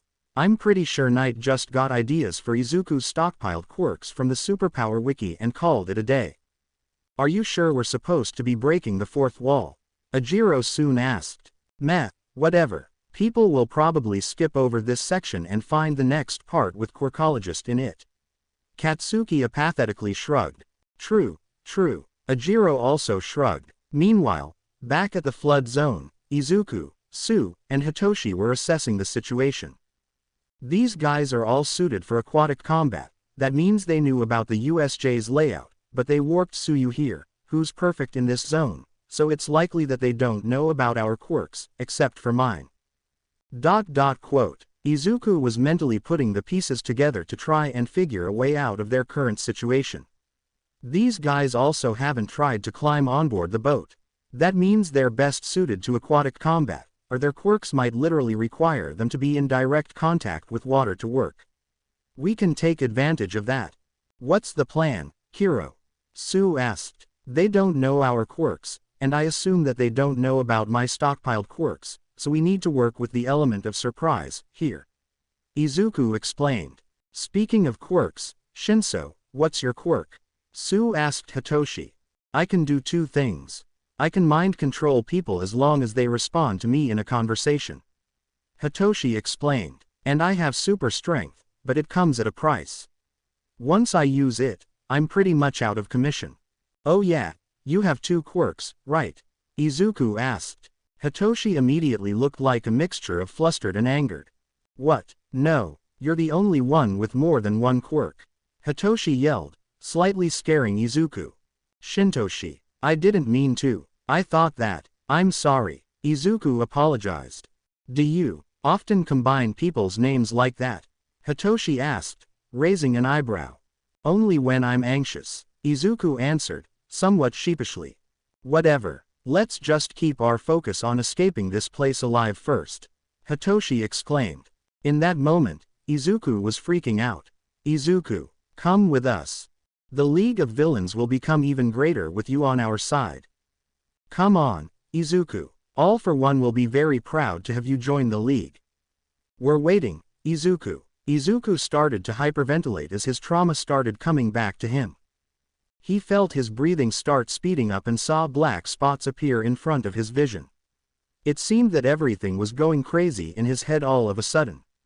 His heartbeat picked up to the point where it sounded loud in his ears. Everything became too overwhelming and he started shaking and hyperventilating. However, Sue walked up to Izuku and hugged him from behind.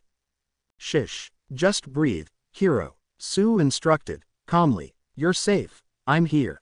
Take deep breaths, in, out, in, out. Izuku stopped hyperventilating, but he was still shaking like a leaf. Midoriya, what can you tell me about your quirks? Sue asked the broccoli boy. Evaluate, an emitter quirk that allows me to analyze other people's quirks.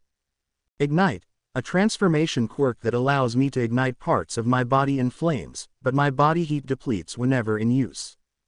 Tentacles, a mutant quirk that gives me tentacles that I can use at will.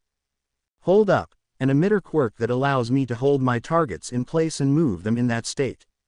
Sparks fly, an emitter quirk that allows me to either pull people near each other, or push people away from each other, literally. Gunpoint, a transformation quirk that allows me to have an accurate target on anything. Ice blade, a transformation quirk that allows me to turn my hand into a blade of ice. Braincurdle, an emitter quirk that allows me to brainwash anyone as long as I have a sample of the person's blood. Regeneration, an emitter quirk that allows me to give targets, or myself a small healing factor. Rock plates, a transformation quirk that allows me to form rocky plates on whatever part of my body. Web shoot, an emitter quirk that allows me to shoot out webs, which can be used to trap people, or just for swinging around. Gummy body, a mutant quirk that gives me an elastic body. Vine whips, a mutant quirk that gives me whips made out of vines. Jelly surprise, an emitter quirk that allows me to create a jelly that traps its targets within itself. Rhyming reason, an emitter quirk that allows me to rhyme a phrase of words and the sentence becomes true. Heart bomb, a transformation quirk that allows me to create shockwaves using my own heartbeat. Though, overuse results in heart failure. Hot wings, a transformation quirk that allows me to form flaming wings on my back. Objectify, an emitter quirk that allows me to change objects based on what they're made of. Chameleon, a transformation quirk that allows me to change my color and make myself invisible. Ink blast, an emitter quirk that allows me to blast ink out of my hands. Handcuff, an emitter quirk that allows me to handcuff an opponent to anything. Weight loss, a transformation quirk that allows me to lessen my weight, but cannot gain weight, unless going back to my original weight. Radio signal, a mutant quirk that makes my mind connected to radio signals. Attraction of small objects, an emitter quirk that allows me to use a telekinesis-like power that attracts small objects to me. And engine, mutant quirk that gives me car-like engines in each of my calves. Izuku explained, slowly calming down. That's it, just calm down for me, hero. Sue whispered to Izuku. Though, before Izuku calmed down completely, a large arm made of water started destroying the boat. Holy shit, Izuku exclaimed, the panic coming back to him. There's gotta be a way out of this. Hitoshi guessed. Then Hitoshi got an idea, though it was less than ideal. Hitoshi had picked up Izuku and threw him into the water. And then Izuku started screaming. Shinso Hitoshi, what the foo? Izuku screamed, before being pulled underwater. Whoa dude, and we thought you were trying to be a hero. One of the villains pointed out, making Hitoshi blush. You know, they aren't wrong, even if they are villains. Sue agreed. Meanwhile, Izuku was pulled underwater by two villains. One was wearing a black, full-body wetsuit with shoulder pads, accompanied by gray gloves and armor-like boots.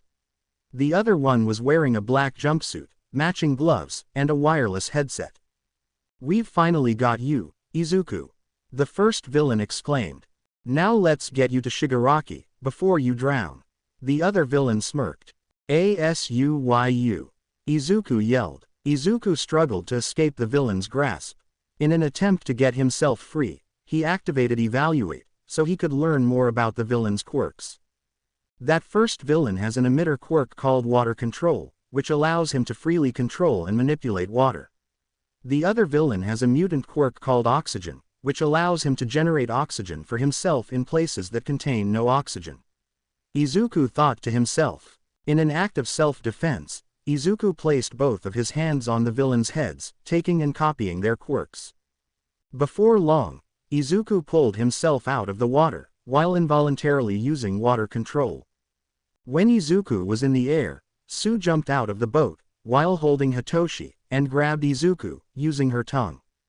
"Take this, Delaware Smash," Hitoshi shouted, using his second quirk, making a whirlpool in the water. Soon enough, Sue realized that she was losing altitude. "Uh-oh, we're going down," Sue exclaimed. "Not if I can help it," Izuku yelled. "Hot wings plus web shoot plus engine." Izuku formed 2 flaming wings on his back, while forming engines on his legs, shooting strong threads of webbing out of his fingertips, using this momentum from the webs to launch the trio towards the plaza, where Eraserhead was fighting several of the villains. When the 3 landed, Izuku deactivated his quirks, and noticed that Katsuki and Ajiro were there, with relieved looks on their faces. "Quirkologist, we thought you were dead meat out there." Katsuki sighed. "I almost was." Izuku nodded. Katsuki immediately pulled him into a tight hug. "Speaking of quirks, Crazy Perceptive thought you could use some more quirks," Ajiro said. "But just as long as you're okay with it." Katsuki followed up, letting go of Izuku. Sure," Izuku nodded. Meanwhile, back at UA, in one of the staff rooms, Toshinori was trying to contact someone on the phone. "The number you have dialed is not in service, or has been temporarily disconnected," the phone service informed. "Please check the number, and then try again. Thank you." Toshinori began to sigh. "Can't get through to 13 or Aizawa." Toshinori sighed. "Then again, they are teaching. Unlike me." Toshinori began to dial the number again. "I'm neglecting my duties because I spent the entire morning commute being heroic. An amateur move. What was I thinking?" Toshinori thought to himself out loud. "Maybe I should just show up and say something inspiring at the end. Yeah, that'll work. Get a good 10 minutes out of my hero form. Time to join my students, before." "Hold your horses," Nezu called out. "Hello, Nezu, sir." Toshinori grunted. "What may I do for you?" "That's me. The one who could be a mouse, or a dog, or a bear, though the only important thing is." Nezu smiled. "I'm the principal. Your fur looks especially well-groomed and glossy today, sir," Toshinori complimented. "Why thank you, Toshinori. The secret is keratin," Nezu smirked. "I'm not sure that humans can get this kind of lustrous shine." Toshinori began to look away from Nezu for a moment, to continue to dial the number he was trying to dial. "But we can talk about grooming later. Look at the news," Nezu exclaimed. "Shall I read it to you?" "Go ahead. It says you resolved 3 incidents in just 1 hour. And your point is, the fault mainly belongs to the ruffians who still cause trouble in this city despite you being here." Nezu shook his head. "But you also have to learn not to react every time you hear of and haven't changed in all these years." "But I'm a hero, it's what I do," Toshinori retaliated. "You're still the same old goody-goody, only now, your heroism must be limited due to your injury. Plus, you've also got the added work of training one for all's successor. You insist on remaining the symbol of peace, and the only way you can justify staying out of the spotlight is being a teacher here at UA." Nezu lectured Toshinori. "That's why I gave you this job, despite the fact that you have no teaching experience." "Well, you're not wrong about that," Toshinori shrugged, soon hearing a knock on the door. "I'll get it." At the door, Tenya was there, drenched in sweat. "Villains are attacking the USJ," Tenya loudly informed, startling both the principal and the number 1 hero. "Tenya Iida, from Class 1A, correct. What's the situation?" Nezu inquired. "A horde of villains appear through a portal, and everyone is in danger," Tenya explained.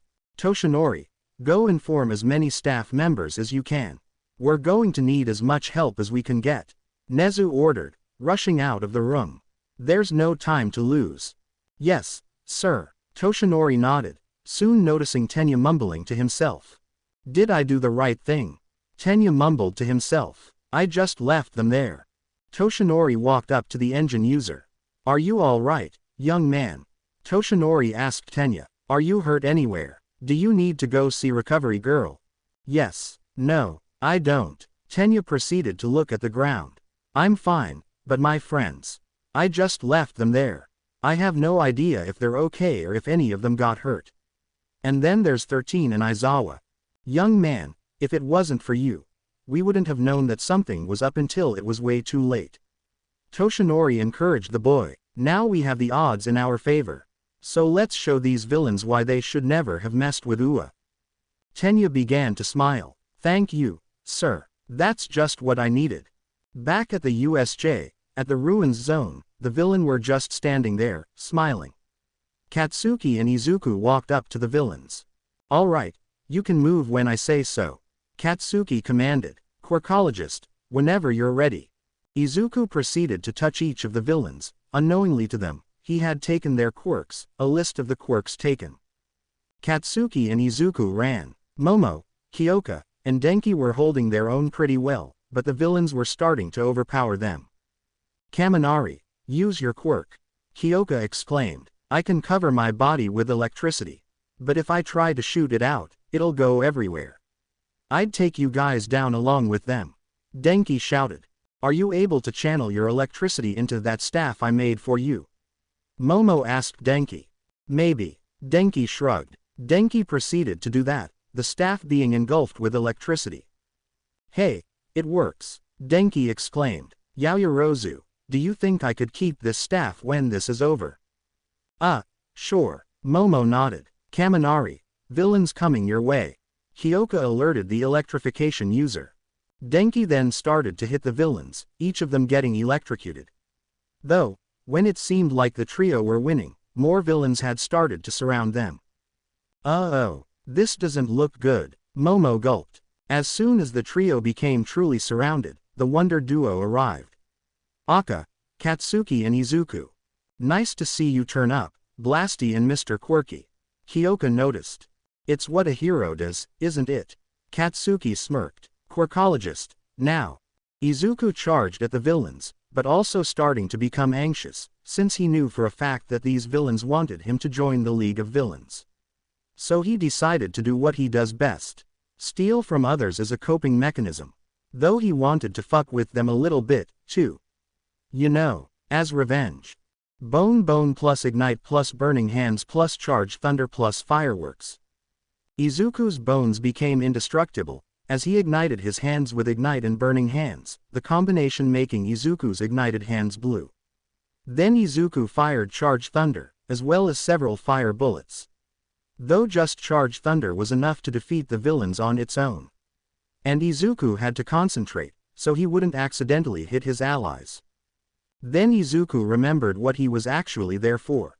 So while the villains were down, he used Evaluate on the villains, to see what quirks he was interested in the most. It was one with all time. Muahahaha. A list of the quirks Izuku stole then and there. Axe Hands, a mutant quirk that replaces the user's hands for axes. Blacksmith, an emitter quirk that allows the user to create weapons in a way similar to the quirk creation. Pufferfish, a transformation quirk that allows the user to become prickly and inflate parts of their body. Night Vision, a mutant quirk that allows the user to see in the dark. Drongo, an emitter quirk that allows the user to replicate the voice of anyone. Muscle Expansion, a transformation quirk that allows the user to expand their muscles, giving them a significant boost in strength. Assistant, a mutant quirk that gives the user's mind its own assistant, similar to Siri. Earthquake, an emitter quirk that allows the user to produce earthquakes from their feet. Slippery Slide, a transformation quirk that allows the user to change how dry or wet they are. And when the villains soon got up again, Izuku used all of his newest quirks, one by one, until there was one left standing. Quirk, Electric Charge, emitter type, looks like it allows him to manipulate electricity. Kind of like Kaminari, only that he can't make his own electricity, and has to rely on outside sources. It also looks like he's immune to electrical attacks, meaning that he was faking it when I initially shocked him. Izuku analyzed, using evaluate. Then the villain grabbed Denki, who was on the ground, covering himself from Izuku's attacks. Join the league, Midoriya, or your friend here gets it. The villain shouted. Before anyone could make another move. Bang! The villain was shot by pro hero, Snipe, who arrived with several other pro heroes, like Ectoplasm. Holy crap! Izuku exclaimed. Are you alright, Midoriya? We see that a number was dealt on the villains. Ectoplasm asked Izuku. Yeah, I'm fine, kind of, maybe. Izuku trailed off. But the others. Katsuki kept in mind. Quirkologist, should we see how Froggy, Ajiro, and Dual Quirk are doing? We kind of left them back at the plaza. Oh yeah, it would be very rude of us if we didn't check on them after we. I kicked total ass. Izuku nodded, the two running out of the mountain zone, back to the plaza. Meanwhile, Aizawa was unconscious after fighting the villains, Sue and Hitoshi were carrying him, and Ajiro was waiting for Katsuki and Izuku. All Might was fighting the freaky monster thing that the League of Villains had sent out. What the everlasting fuck is this thing? All Might wondered, the thing not being affected by his attacks. This here is a Nomu, a monster composed of multiple quirks. As you can see, this here Nomu is composed of two mutant types. Tamura monologued. One of them is shock absorption, meaning that he can absorb the shock of any attack. The other is super regeneration, so you couldn't even kill him if you tried. All Might started to sweat. Oh crap, he's right. All Might thought to himself. Then, out of nowhere, the protagonist of this story jumped into the scene. Muscle expansion plus bone plus iron defense plus crystallize plus hot wings plus heart bomb plus rock plates plus gunpoint plus attraction of small objects. Izuku knew that this was a dangerous combination, since the effect of using too many transformation quirks at once was breaking his limbs, but he didn't care. He didn't want his favorite hero to die to some freakish monster. Plus, he had bone activated. What could go wrong? Izuku became very muscly. His arms becoming metallic, his hands becoming engulfed in crystals and rock plates, and Izuku's bones became indestructible and everything was enhanced by Heart Bomb, and Izuku had fiery wings on his back. And because of the amplification of attraction of small objects, the Nomu was coming closer and closer to Izuku with each pull. Bone crushing, smash, Izuku exclaimed, punching the Nomu extremely hard, but the Nomu just absorbed the attack. Izuku had to go with Plan B. What was Plan B, you may be wondering? Well, after using regeneration on himself, Izuku deactivated his quirks, almost going unconscious again, and activated Bug Bite. Izuku ran up to the Nomu, and activated another combination. Bone plus Bug Bite plus Jelly Surprise plus Heart Bomb. Astonishing tackle, Izuku exclaimed, tackling the Nomu. Izuku then trapped the Nomu, using Jelly Surprise. Izuku then waited to see if the Nomu would escape. And of course, it didn't. Once sure, Izuku walked up to the Nomu and bit it. Yes, you read it correctly if you aren't dyslexic. Bit it. Soon, the Nomu was paralyzed and it couldn't move. All Might, I couldn't just stand there and watch you die. Izuku smiled, about to pass out. Young Midoriya, how can I thank you? All Might asked, astonished. You don't have to, I'm a hero. Izuku smiled, collapsing to the ground. Tamura was absolutely furious. Kurogiri, we need to go, now, Tamura commanded. Yes, sir. The portal man became a portal again, as the two escaped. After all of the students had been cleared out of the USJ, there was some discussion amongst the class. That was so nerve-wracking. Toru squealed. I'm surprised that we made it out there alive. Sue said, rather bluntly. Did y'all see that epic punch that Midoriya did against the Nomu? Mina asked the others. Oh yeah, he got some new quirks. Ajiro nodded. Bone-crushing smash was a pretty manly move, though why did he call it bone-crushing? It's not like he broke any of his bones. I think it's the side effects of whenever he uses too many of a quirk type at once. Katsuki spoke up. You're saying that like you've witnessed it before. Ochako mentioned. I have, yes. Katsuki nodded. Whenever Quirkologist uses too many transformation quirks at once, he tends to break his bones. Hitoshi wasn't very happy. He was glad that everyone made it out with little to no injuries, but he was also kind of jealous. He wanted the spotlight. He had the most flashy quirk out of all of the class, so he should be the most talked about. Well, did you hear that Midoriya had a panic attack during the incident? What a bitch. Hitoshi spoke up. Shinso, panic attacks can be very scary. It's not nice to say something like that about someone who clearly has some sort of panic disorder. Momo scolded Hitoshi. Now that you mention it, Hiro, those villains said that they wanted to kidnap Midoriya. I wonder why. Sue pondered. Katsuki knew he had to steer the conversation away from Izuku. Listen, you don't know what the quirkologist could have gone through in the past, so it's best that you shouldn't speculate about him. If he wants to tell you all about his point of view, he will, but if he doesn't, then that's fine.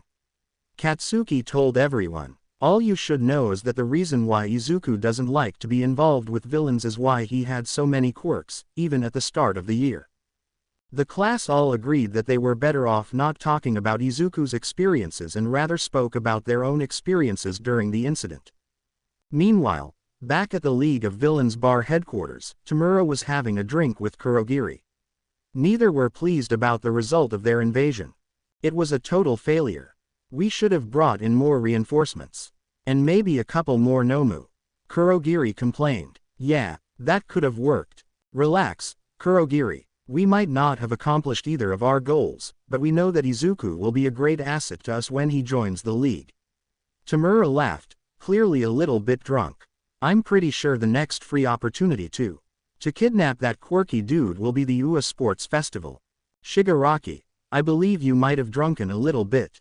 Too much. The sports festival is definitely a risky move. So many pro heroes will be there. Kurogiri informed the drunk villain. And we should also wait for more Nomu to be made. Who cares? Numbers are just numbers. Haha. Tamura laughed, sculling down another drink. We'll talk about this later, when you're less drunk. Kurogiri sighed. Whatever. I'll ask the rest of the league what they think of this plan. Tamura smiled. Shigaraki, you should probably go to bed now. Kurogiri suggested. No, Dad, I don't wanna. Tamura soon chugged another drink down. Shigaraki, I don't think I'm your dad. At least I hope I'm not your dad. Kurogiri pondered. So, since I'm hopefully not your dad, how's about another drink? That sounds like alcohol. Tamura giggled. Let's do it. Cheers. To an unsuccessful invasion. To be continued. I hope you enjoyed this story. Also remember to subscribe and like this video. See you in the next video.